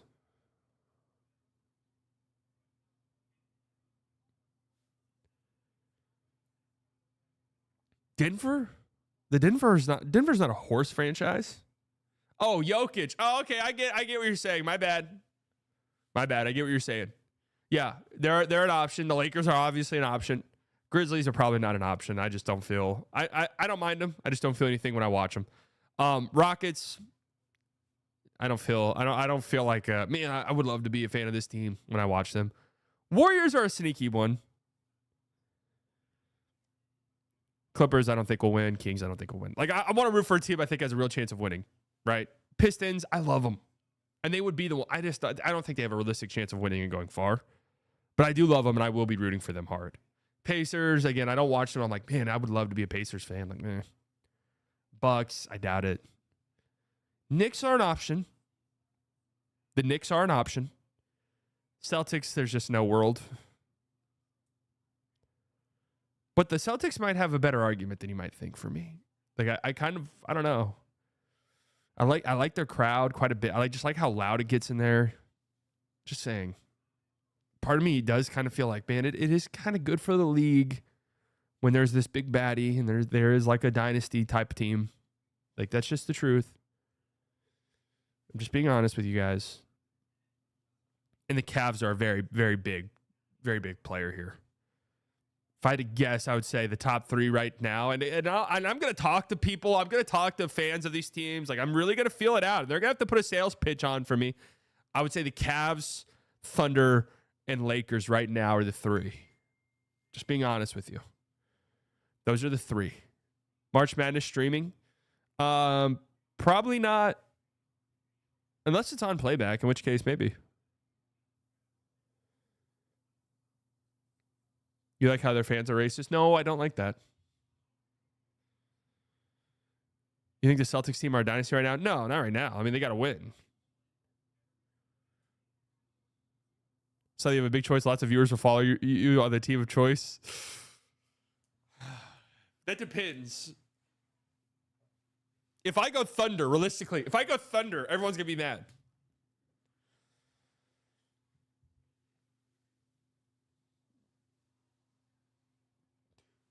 If I go Thunder, everyone's going to be pissed off.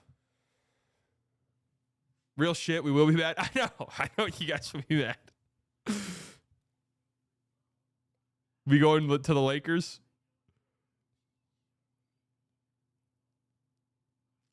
Who the fuck wants OKC to win?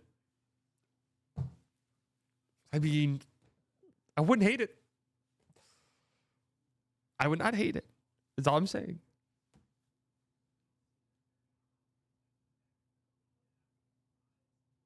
Yeah, I think the way, I think the way the Celtics treated Kyrie, I cannot in good faith root for them. Celtics fans. I can't in good faith do it.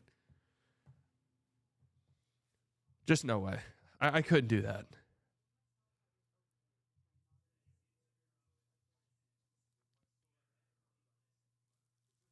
I can't. Knicks have Jalen Brunson. They're in the mix for sure. Don't get me wrong. I've always liked the Knicks. I've always liked New York sports teams. I have no idea why. Big market bias is what they called me. I think it'd be really cool to see Cat go on a deep run and win. Brunson, obviously, I love. So they're a big player in this. Cavs, I just respect so much, right? And of course, we had the 2011 connection there as well, when the Cavs fans were pulling very hard for the Mavs. 49ers are releasing Leonard Floyd. Don't even know who that is. Could the Cowboys get him?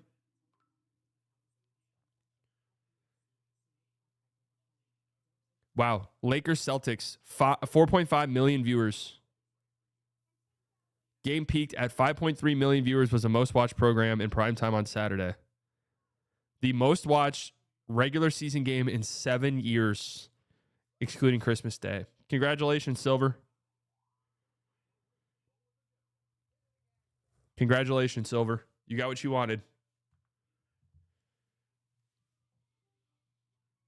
OKC fans treated us Mavs fans, bro. It can't be OKC. So here's the thing, right? Is I went to a game there. I went to game 5 in Oklahoma City.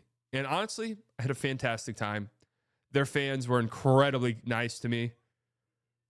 It was funny. We were sitting, I went with my dad. We were sitting at the top. Was talking to this guy. This guy was sitting next to me the entire time.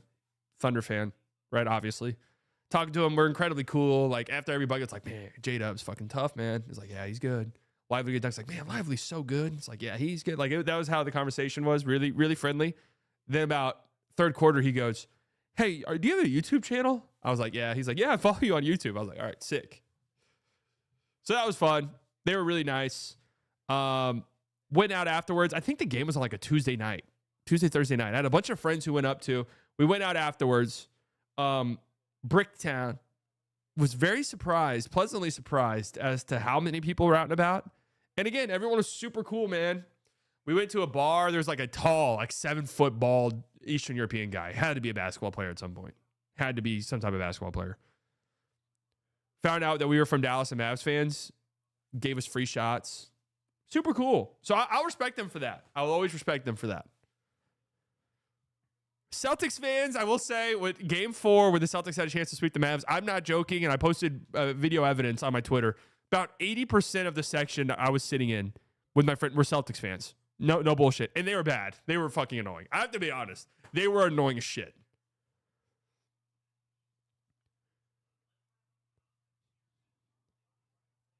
The Celtics fans were annoying as shit.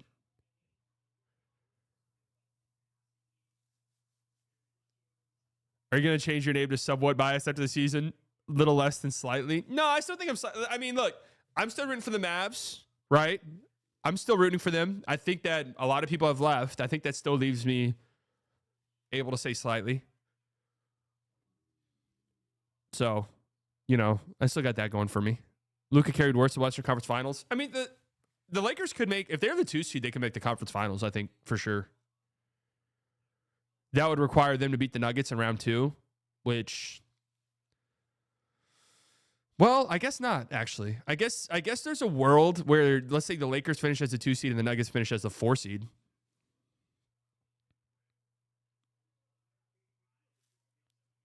So the Lakers could get, man, a Thunder Nuggets round 2 series.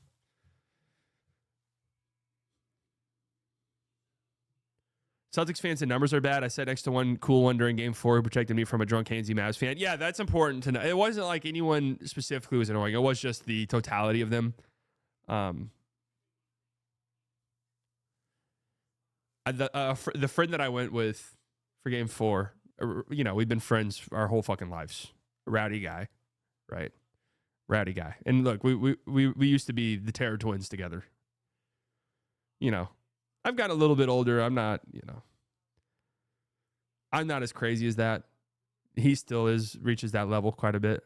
But when we're together, we can kind of reach levels, right? drinking, stuff like that. Wasn't really like that. We sit down. We're sitting right next to Celtics fans on either side of me, Celtics fans beside us. Literally immediately. I'm not kidding. Tip-off happens. They're going, let's go Mavs. The Celtics hit a shot. The Celtics fan next to my friend goes, boom. My friend looks at him and goes, shut the fuck up. He looks at him and goes, no, you shut the fuck up. My friend goes, no, you shut the fuck up. And I was like, oh, here we go. This is going to be a disaster, man. Because in our minds, we're like, the Mavs are going to lose tonight. Like, let's just be serious. It's over. We're like, I'm like, oh, this is going to be a nightmare up here. And fortunately, the Mavs, like, blew them out immediately. So, but it was literally, I'm not kidding, 30 seconds into the fucking game. You shut the fuck up. No, you shut the fuck up. I was like, hey, guys, come on. But I will say, fast forward a little bit, and it was probably because the Mavs were doing well, so tensions had gone down quite a bit. To my friend's credit, he looks, he goes, hey, man, I'm sorry for telling you shut the fuck up. And the Celtics fan goes, hey, man, my bad, too. Tensions were high. It's like, all right, cool. We're good.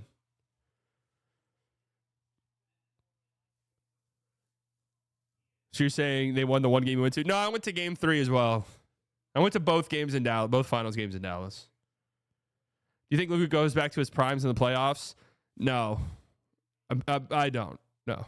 I don't think you'll see Luka, like, physically being at that point this season. I just don't see it.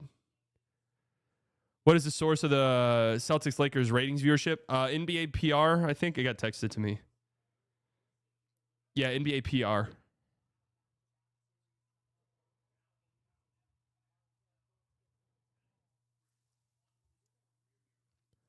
After the summer, I think next year he could be healthy. I mean, let's not. I mean, he was out for so long, man. You know, he's out for nearly 2 months. And we've seen calf injuries, like you saw with Jamal Murray last year. You've seen it with Aaron Gordon this year. Like, those are hard injuries just to, like, not be dealing with all season long. You know what I mean? If DQ's in here, he can attest to that. Like, Aaron Gordon's been dealing with a calf injury literally the whole season. Fully agree with you slightly. He doesn't have quick first step anymore. He can't get around to finish, so he relies on spamming dribble moves so he gets stripped. I think he can still get to his spots. He relies on the 3 a lot more than he has in years past. That much is true. Each of the last 2 seasons. And I think part of it is that he was so good from 3 last year. I was like, yeah, fuck yeah, why not? Doubt he participates in Eurobasket. Oh, doubt it if he participates in Eurobasket. Like, he almost certainly playing it. Yeah, Eurobasket is like an important one. You know? I'd be surprised if he doesn't play in that. I'd be very surprised. It'll be interesting. It'll be interesting if do the Lakers have the guts to be like, hey, man, you're really going to go and play in that? No way.